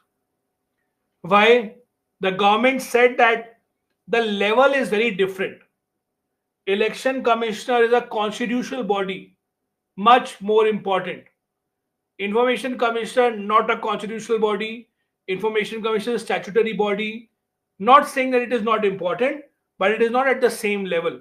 So these are the two big changes introduced in 2019. Salary and tenure. They were so important.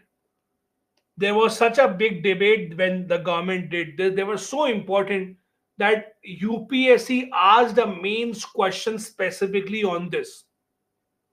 There was a question asked by UPSC specifically on this change, and I'll tell you that question also in just a bit. What about the removal process? How are they removed? This is how they are removed. Now, in Indian polity and in governance, you will read about a lot of constitutional bodies, statutory bodies, etc. You will read about their removal. In order to avoid confusion, please understand you just have to remember two removal processes, only two. First, Supreme Court judges removal,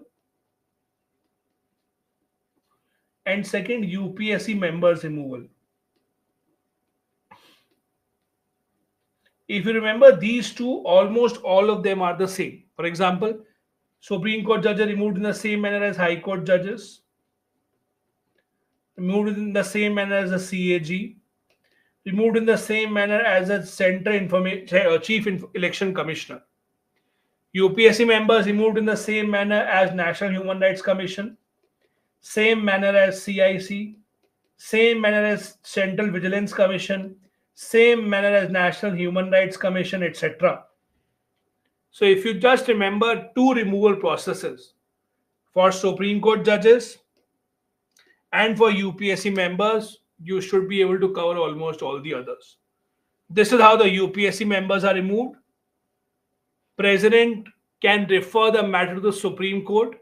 Supreme Court will conduct the inquiry.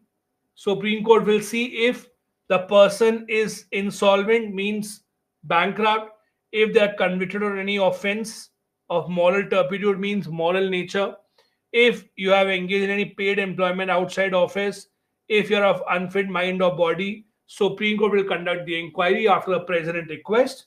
Based on that inquiry, they will tell the president their opinion and the president will then take the action.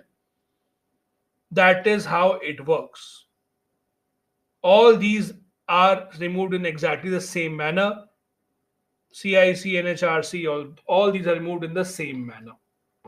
State Information Commissions, we are not going into them. Just like how the Central Information Commission works, State Information Commissions also work in exactly the same manner. UPSC will not ask you about the state ones. Focus only on the center government ones. And here we are taking our break. Let's come back at 8:10 and we'll resume from here. Till then, think about this particular question. Thank you so much.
Hi everyone.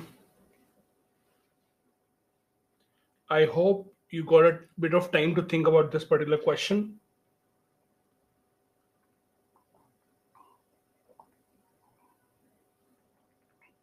Okay, so when we went on the break, the last thing that we were studying was about the RTI Act, the changes that were done.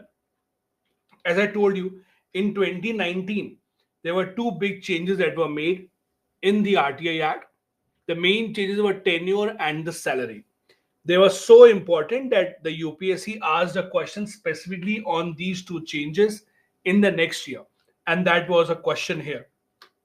As you can see, the question is recent amendments to the RTI Act will have profound impact on the autonomy and the independence of the Information Commission discussed. Now, as you can see, questions from governance will mostly be based on the current affairs, will mostly be based on things that have happened recently about the topics that we have studied. Now, if you look at this question, it is formed in such a way that if you did not know what were the recent changes, then you can't really answer this. If you don't know that recently what changes exactly were made, then there is no point in really thinking of having a good answer here. You can make assumptions. On the other hand, if you know what changes were made, salary and tenure, it becomes an extremely easy question to answer. And that is why the current affairs part is so important, because a lot of questions in the mains examinations were mostly be about the things that are in the news. If you have read them recently, if you know what exactly is it, you will be able to answer. If not, then it becomes problematic for you. This particular question, as I said, can be answered if we know that the changes that were made were in salary and tenure. Now let's see how exactly do we answer this particular question. Now, usually to write an answer, think about having your answer in different parts. For example, in any answer, think about first the introduction, then the main body, and then think about the conclusion. Now, if you actually see the intro part, what do we write in introduction? Intro part ideally should be either a fact or a definition, depending upon what the question is. If the question is about something technical, where you have to first define something, then you can start with a definition of that particular topic in the intro. If not, then you can start with a fact based intro as well. On the other hand, if the topic is about something that is in the news, if it is a current affair related topic, then start the question with why is it in the news?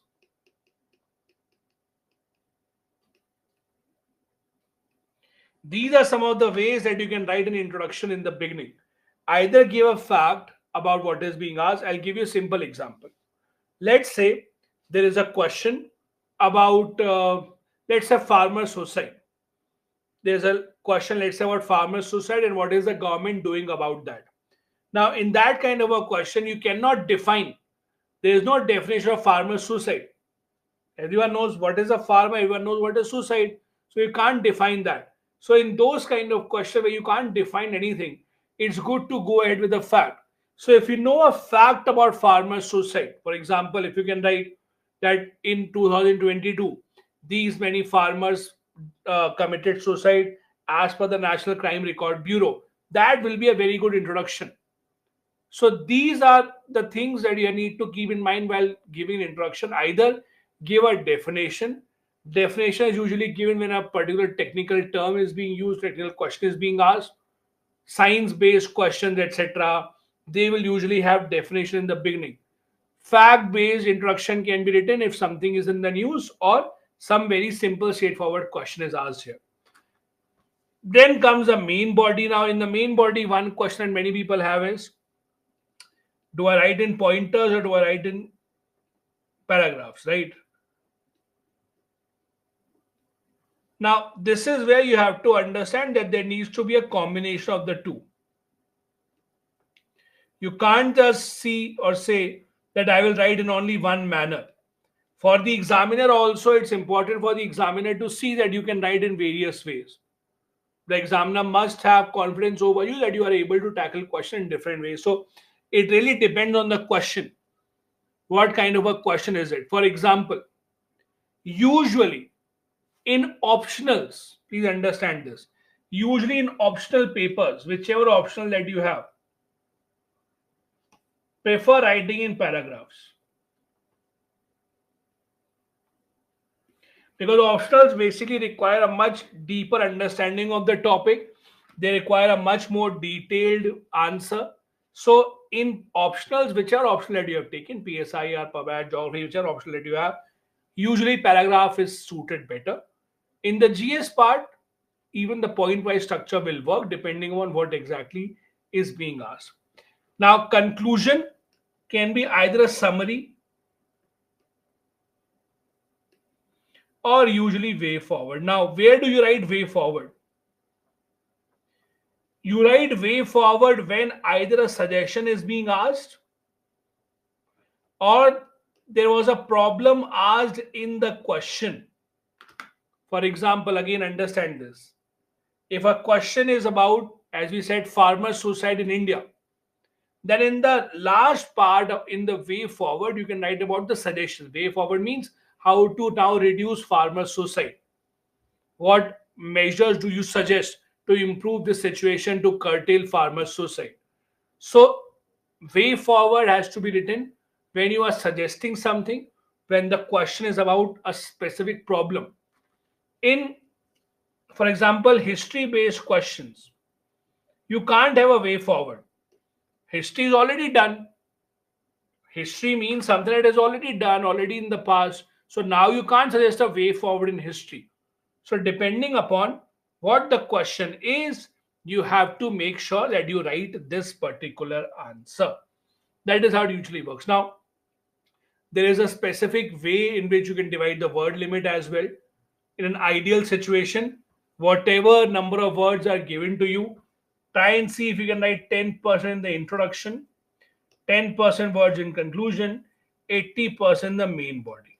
For example, if let's say it's a 200 word answer, 20 words in intro, 20 words in conclusion, remaining 160 main body, that would also work.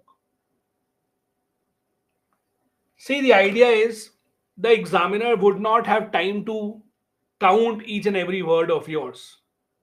The examiner does not sit here and then start counting one, two, three, four, five, six. That does not happen.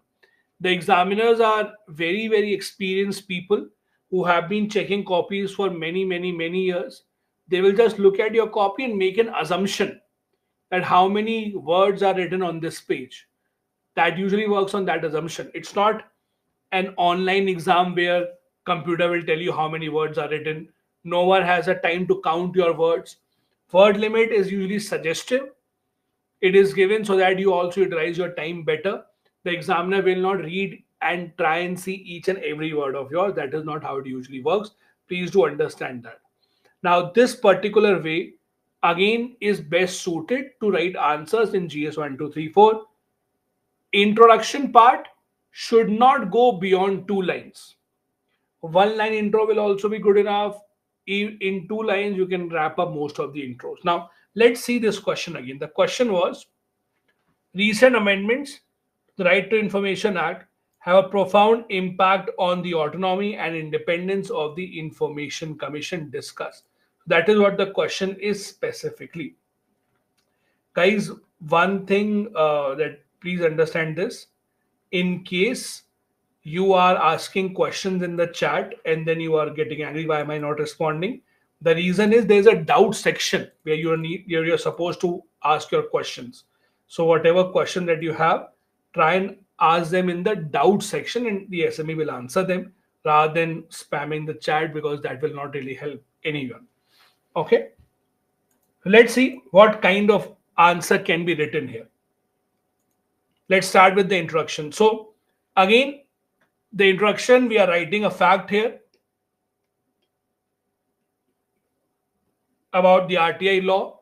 The RTI Act was passed in 2005. Under this, the public authorities are required to make or disclose information about their structure and the way that they function.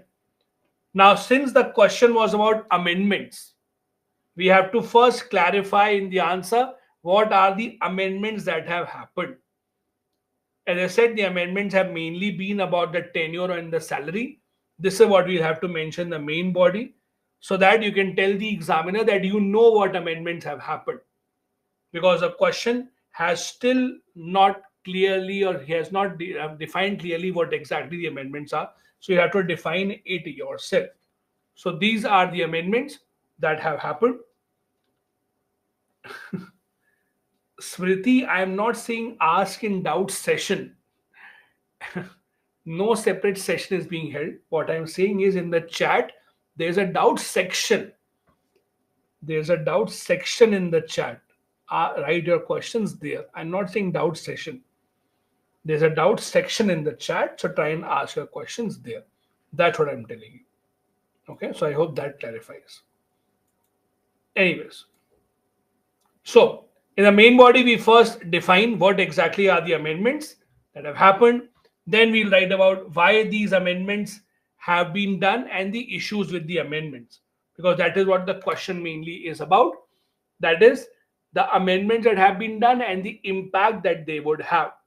This is where we'll write about the impact. Reduces the independence of these officers, can lead to partiality towards those in power. It can use or it can be misused because those who have more power in their hands can misuse this provision. It's also against the federal structure of polity, means central government has a lot more powers in their hand in these cases. Central government changes these aspects so that they can control these bodies much more effectively as compared to the state government. And then, because it's a question that is asking about a specific issue, we can write the way forward in the concluding argument. In the conclusion, we can write the way forward. Way forward are basically suggestions. See, in general cases, usually, way forwards can be generic answers. Some generic statements about way forward can be written. For example, try and bring more objectivity, try and bring more transparency, try and work in the public interest, try and make sure that there's adequate provision so that all the stakeholders can come together. See, these are very generic lines that you can use every single time. I'll just write it here. Consulting all stakeholders,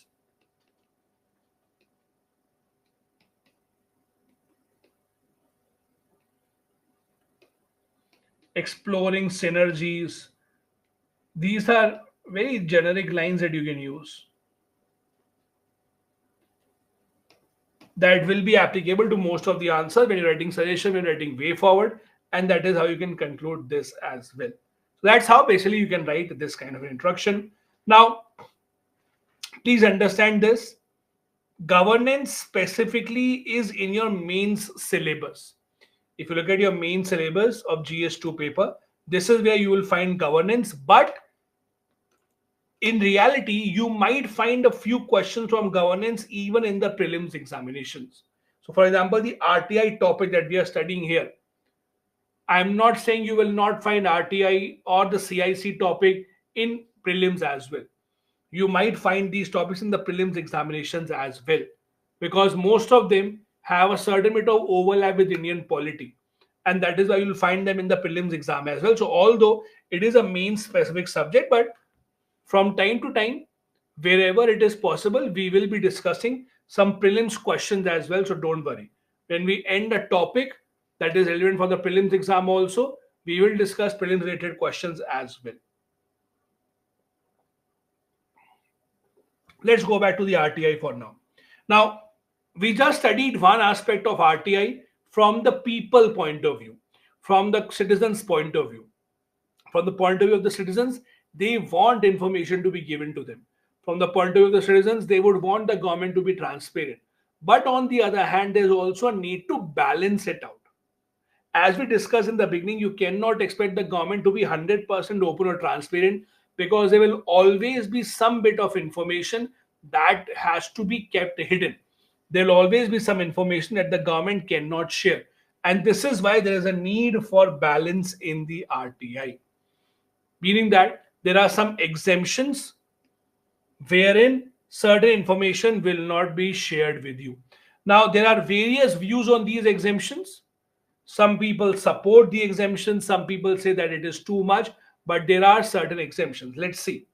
For example, any information that impacts sovereignty or integrity of India, any information that impacts India's security, strategic, scientific, economic interest, relationship with the foreign state, lead to incitement of offense, it will not be given to you. I'll give you a real example.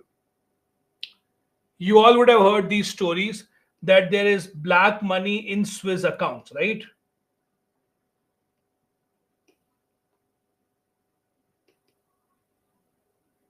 Would have all heard this story. So a few years ago, what happened was the government of India asked the Switzerland government that can you give us information of Indians who have a bank account in your banks.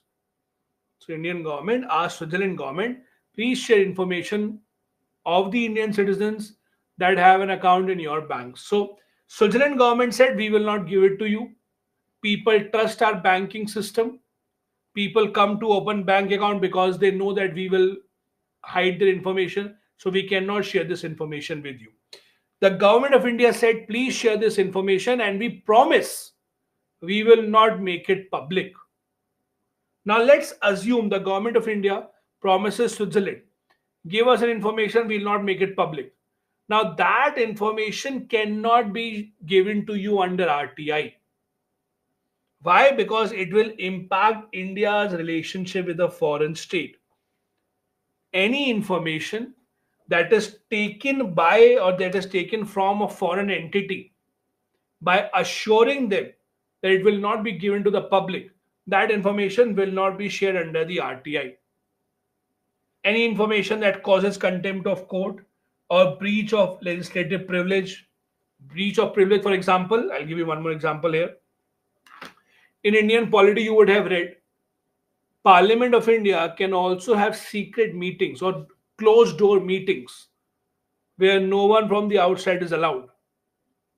Now, you cannot ask in the RTI what happened in the closed door meeting of the parliament because that will lead to breach of parliamentary or legislative privileges. Not just this, any third party information like like trade secrets, etc., will not be given to you. Any information available in the fiduciary relationship will not be given. Now, what is fiduciary relationship? Fiduciary relationship basically means a relationship where you are sharing some very important information and you trust the other person. For example, let's say doctor, CA, your lawyers.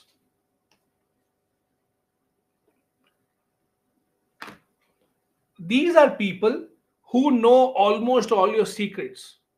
Your doctor will know a lot more things about you than other people. Your CA, your lawyer will know a lot more things about you as compared to the other people. Now, for example, let's take a simple example. Let's say you file an RTI to AIMS and you want to know from AIMS what are the different diseases that some minister has. Can they share that information? AIMS is a government institute. Minister is also a government entity. Can they share that information? No, they cannot. Because that information is available to doctors as a fiduciary relationship. So again, fiduciary relationship basically means a professional relationship that you have with someone under which you pay them money to take their services and they have some kind of a secret information about you. That is called fiduciary relationship. That information also cannot be shared under RTI. Then the example that I gave you of Switzerland, information received in confidence from a foreign government that cannot be shared. If we obtain information from Switzerland, hoping and promising them we'll not give it to anyone, that information will not be given. Then any information that endangers a person's life or physical safety will not be given. Any information that would have any impact on investigation. Prosecution of offenders will not be given. Any information that has not been made public yet by the government will not be given. If the government still is undertaking meetings on a certain matter and they have not made the decisions public, that information also will not be given. Informations only which are already made public, informations which are already in the public domain, are the only information that will be given, not the other ones.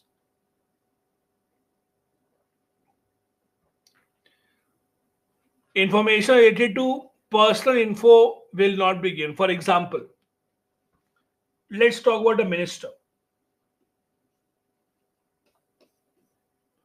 Now, if there's a minister in the government of India, there are two things to consider. One is his official job,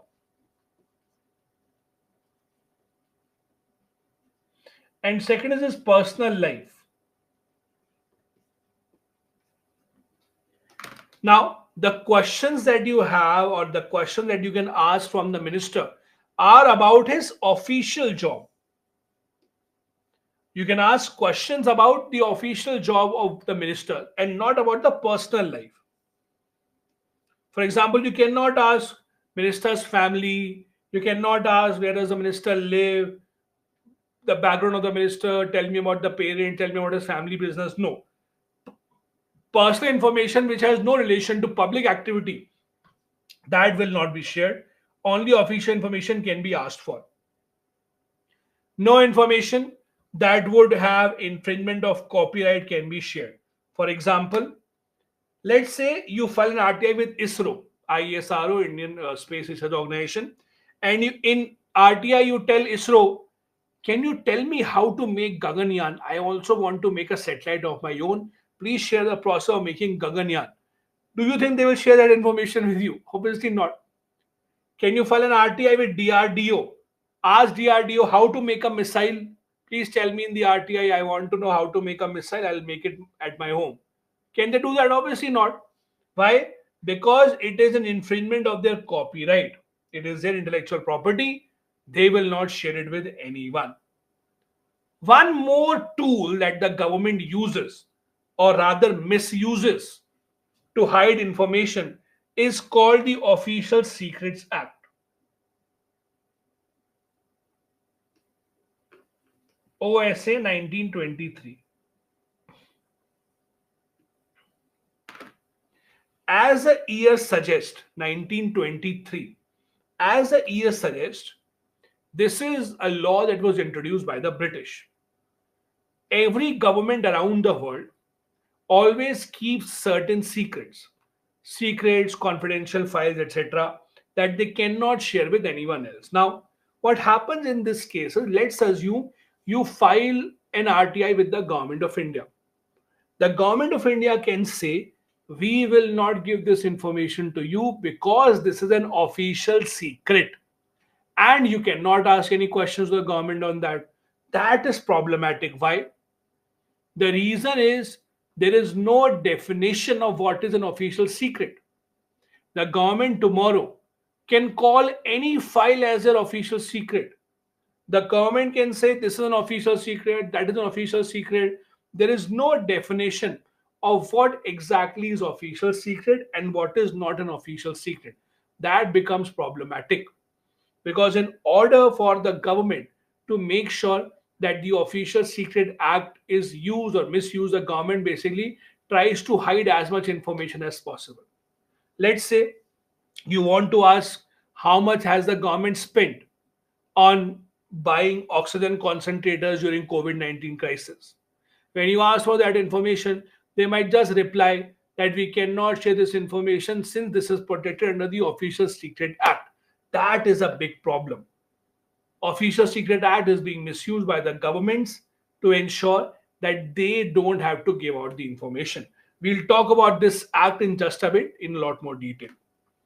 Now, apart from that, there are some organizations as well which have been given kind of a privilege or kind of a state, let's say, exemptions under the RTI. For example, intelligence organizations, security organizations, etc. Can you file RTI on them? You can, but only on the questions of corruption and human right violations. Please understand this. If you have to file an RTI to any security organization, let's say military or any intelligence organization, let's say RAW, IB, etc., you cannot ask for information about their working. You cannot, for example, file an RTI that I want to know what the top secret project that you are undertaking. I want to know what is your next move. I want to know how many tanks that you have on the China border. I want to know where have you kept the nuclear weapons. No, you can't ask all those. To security organization and defense organization, you can only ask number one, questions regarding corruption or human rights violations, and not more than that. Interestingly, these organizations get a 45-day time limit to answer. Usual time limit, as you know, is 30 days. In this case, this is 45 days. It's a long list of organizations. Let me tell you, these are those organizations. It's a very, very long list. So, central government changes the list from time to time. These are the organizations on whom the questions can only be asked about corruption or human rights violations. IB, RAW, DRI, all these are those organizations. They were, and these also they were added later on. You don't have to remember all of them, but yes, one of the suggestions is that the government should not keep such a long list. When the government keeps such a long list of agencies that are exempted from RTI, that defeats the entire purpose of the law. If you keep so many agencies outside the purview of the law, then the law automatically would not be that effective. Now let's come to the impact that the law has had. Has it been successful? Partially, yes. At least when it was first introduced, for first few years, it was extremely effective. Over the years, its effectiveness have come down due to various reasons. First, why it has not effective now? Because of pending appeals. As I said, there are lakhs of pending appeals right now, mainly at the second appeal level with the information commissions. The reason being that they don't really have a time limit within which they would have to respond to these appeals. That is the first problem. Second issue that we have had, because of which the impact has not happened, is no penalties imposed.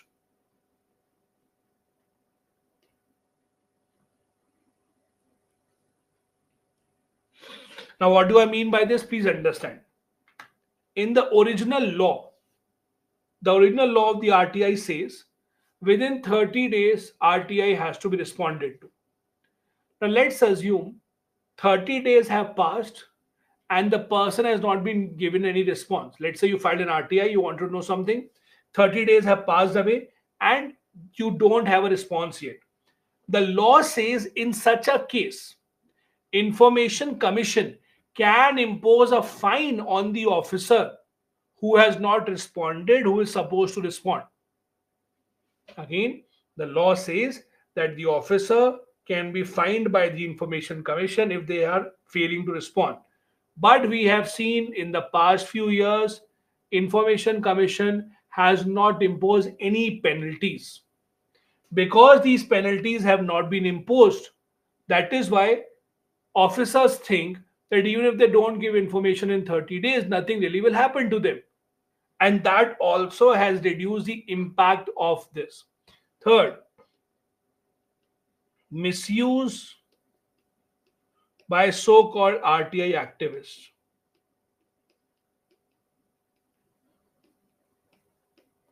As I said earlier, there are so many people today who have made it their profession. You ask them, what do you do for a living? And they'll say, I'm an RTI activist. Now, I don't know how do RTI activists earn money. I don't know how they sustain themselves. I don't know how it is a livelihood. But there are so many people today that are RTI activists. They just keep on filing RTI time and time again to blackmail people. They think that if I get something unique. I can blackmail certain officers, I can blackmail the government, and that is why RTI is being misused. We already discussed the example of vacancies. There are so many seats in the information commission that are still empty. We discussed CIC is supposed to have one chief information commissioner and maximum 10 information commissioners. In place of those 10, two or three are appointed usually, and that has also created a big problem.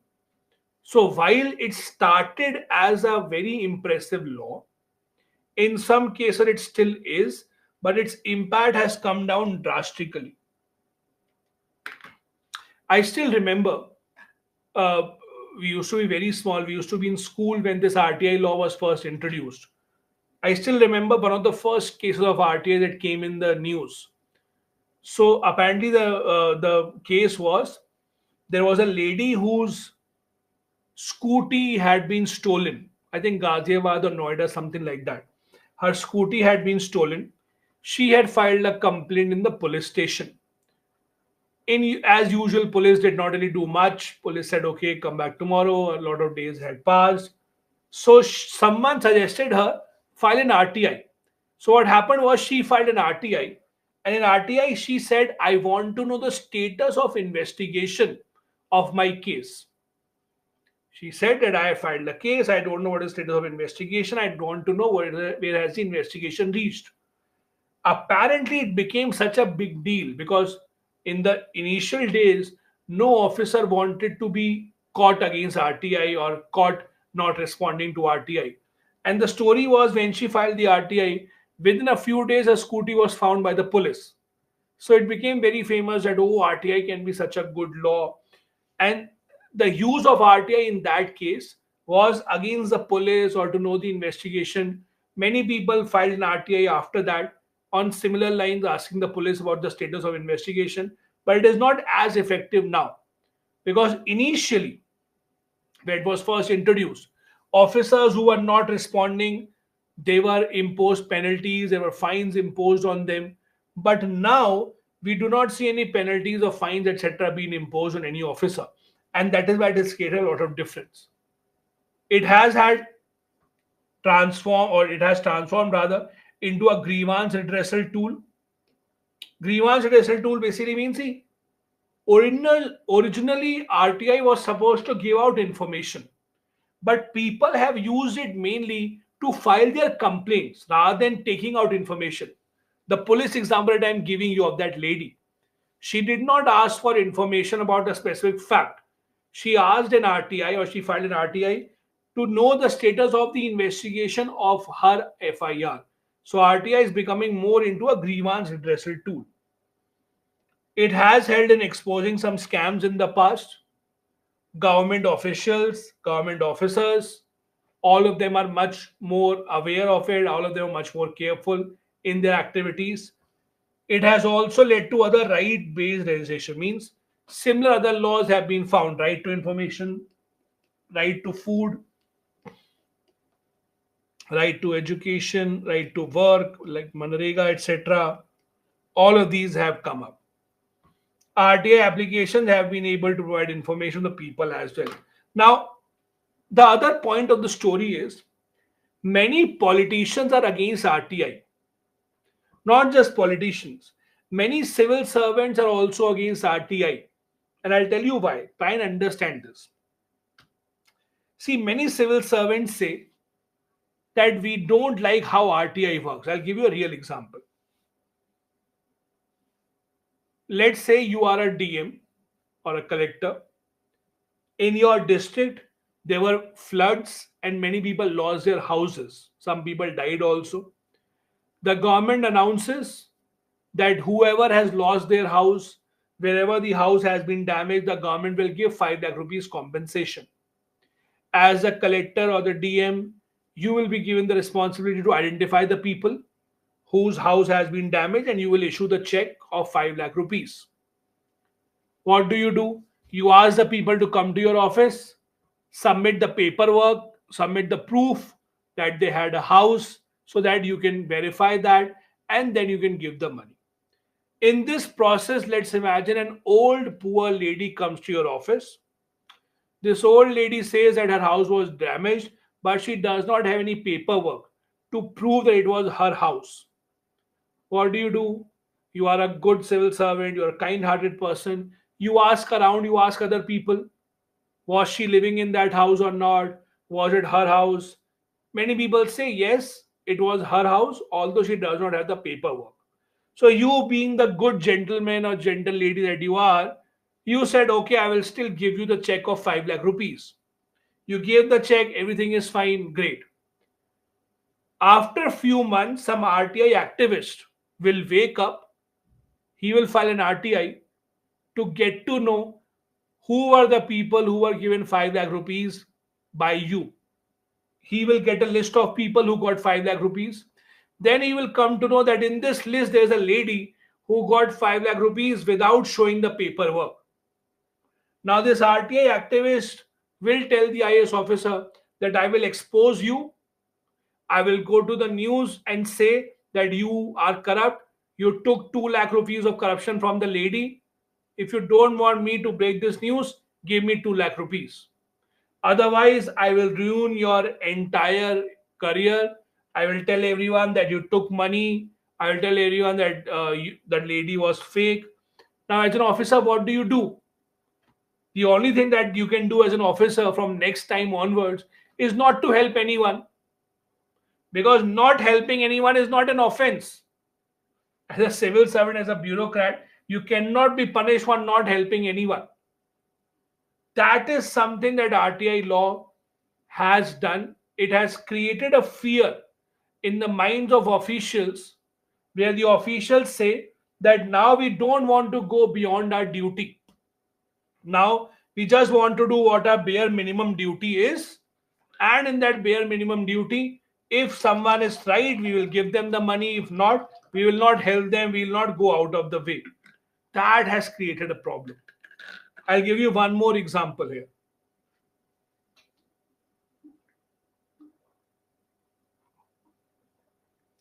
When we were going through the COVID-19 crisis recently, you saw that government imported oxygen cylinders, oxygen concentrators were imported from other countries.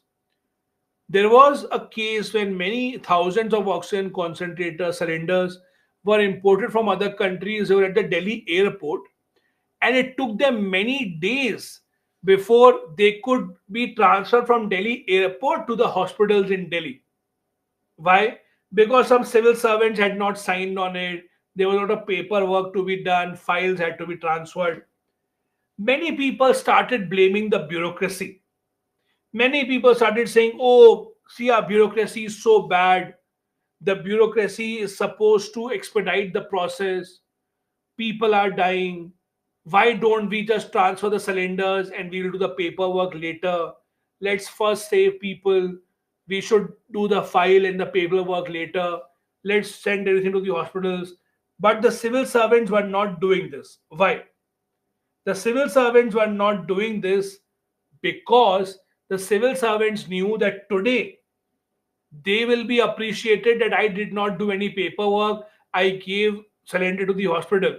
But after 1 year, after 2 years, after 3 years, some over smart RTI activist will file an RTI. Someone will file a case that this civil servant is corrupt. He did not do the paperwork. He broke the law. He just transferred the cylinders. He just transferred the oxygen concentrators. He imported them into the country without any paperwork.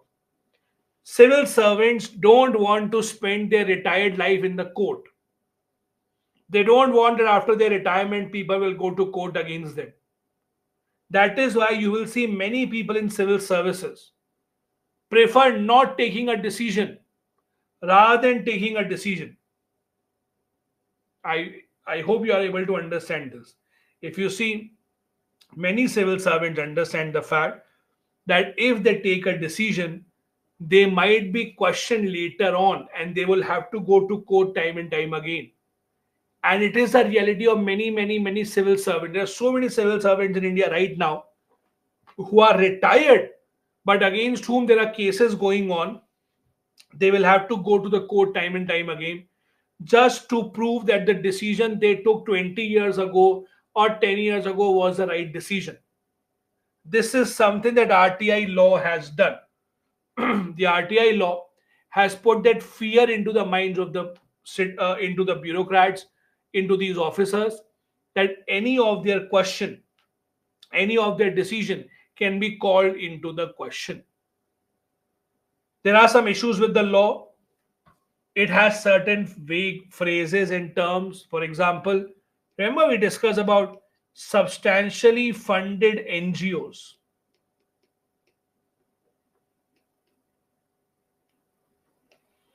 Substantially funded NGOs will be covered under RTI, but there is no definition of substantially funded. What is substantially funded? No one knows. Government can reject frivolous applications. That is also problematic. Government can say these are frivolous. Means if you file an RTI, government has a right to say that we will not send a reply to this because this is frivolous. Frivolous means something which is done with wrong intention.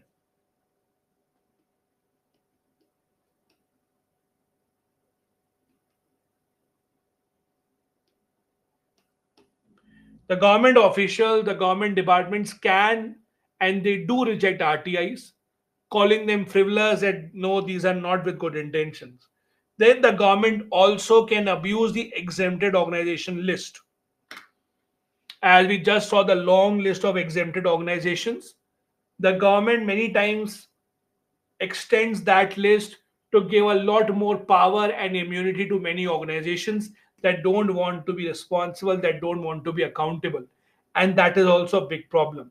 You cannot have such a long list of organizations that are exempted from such an important law. As you can see here, there are so many examples of information commission at the state level also not working properly. Many states have not even appointed information commissioners to their state information commissions. Many of them are just lying vacant. There are lakhs and lakhs of cases that are pending. Let me give you a suggestion. Why don't you file an RTI to get to know how many pending RTIs are there in India? So let's do this. File an RTI and ask an RTI how many RTI cases are pending in India, including appeal at the first level and appeal at the second level. So ask this and let's see if you get a response and what response do you get. If you get a response, you can always quote that in the main answer writing as well. Again, the question you should ask is how many RTIs are pending in India, including the RTIs pending at the first appeal and at the second appeal level. Now, on the other hand, there are some problems because of which the RTI has not been able to work properly. First, problem of bureaucratic mindset. Now, what is bureaucratic mindset? As I told you just a few minutes back, think of it from the bureaucrat's point of view. From the bureaucrat's point of view, why do they want to take a risk now? They would want to play it safe. See, there is no punishment for being lazy. If you're not signing on a file for 10 days, 10 weeks, 10 months, there's no punishment for not signing on the file. But signing on the file and then getting questions asked on that, that is very problematic. So RTIs have actually put those officers into question, and those officers now apply their bureaucratic mindset. Rather than doing their job in a good manner, they'll just prefer to stay back and make sure that no questions are asked on their intentions. Second, no budget is given to departments for RTI. Now, why do the departments need a budget? As we discussed, under RTI, departments are expected to computerize their records. Why? So that it is easier for the records to be found out when the government or when someone is asking for information. Government officials should be able to give the response. For that, they need to computerize the records. For that, they need money, but no budget is given. No budget is given for the purpose of RTI. Other problems, as I said, in every department, there has to be a public information officer. Usually, very low rank officers are given this responsibility. when low rank officers are given the responsibility of being public information officers, the problem is that they can't ask their seniors to give a response to the RTIs in a quick manner. Even when you file the RTI, the PIO receives the RTI, the PIO would want the officer at the senior level to respond. They cannot put pressure on the senior officers to respond because they are themselves junior level officers. Suo motu disclosures are very poor. As we discussed, the RTI is supposed to ask the departments to give out information by themselves. The government department should not wait for people to file an RTI. Rather, they should give out information themselves, but that has been very, very, very poor. Most of the official government departments go to their websites, very little information is given about them. So if you want to ask something, you have to file an RTI and you have no other option. The public information officers have been given extra responsibility without any extra money. They already have their own job, they're already working in the department, and they're given extra job role without any extra incentive. Government records are kept in a very bad manner. Even if they want to give out information to you, they just can't because the information management system is very, very poor. There is not copy paste, there is no control F, and they can find out information. Lot of records are kept in a physical manner.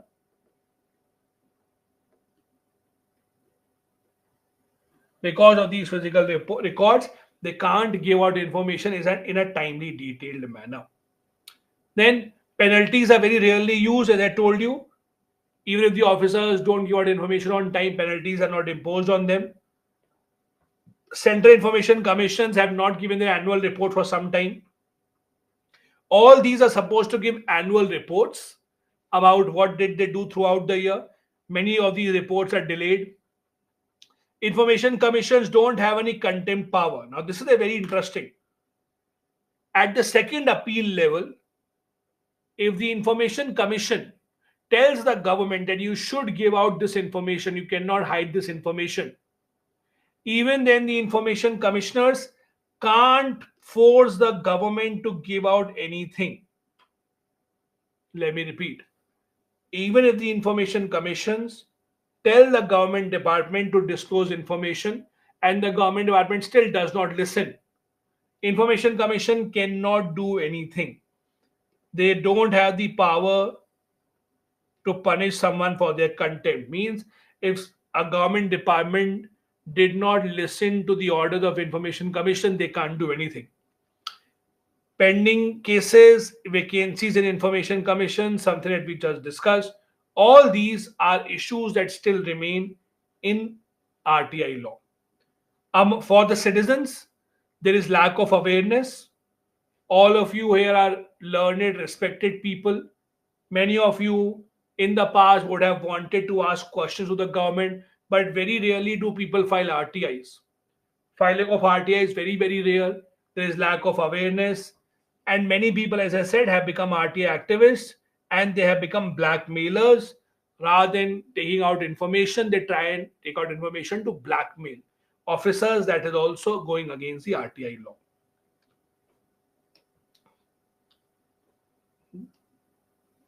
Yeah. We will pause here. From here, we will resume from tomorrow. What are the recommendations about the ARC? What are the recommendations that ARC rather has given about the RTI? Devansh, adjudicators are those basically kind of judges. Adjudicators are CIC, Information Commission, that are responsible for implementing the law. Those are the adjudicators. This brings us to the end of the class. The SME is still here. You can ask your questions in the doubt section. It might take some time, but the SME will give answer to your questions. You can ask those in the doubt sections. I'll see you tomorrow when we'll resume from here. We have again just a bit of it remaining in the RT, and then we'll start with the second chapter. Tomorrow we'll be discussing about the Citizens Charter. Anita, no, the class schedule is still 9, not 9:30. The class schedule is still 9. There won't be a change in your schedule. The class schedule is still from 6 to 9 and not 9:30. Perfect. I'll see you tomorrow for the next class. Thank you so much. Bye-bye. Jai Hind. The class is still live. You can still ask your doubts to the SME. Bye bye. I'll see you tomorrow.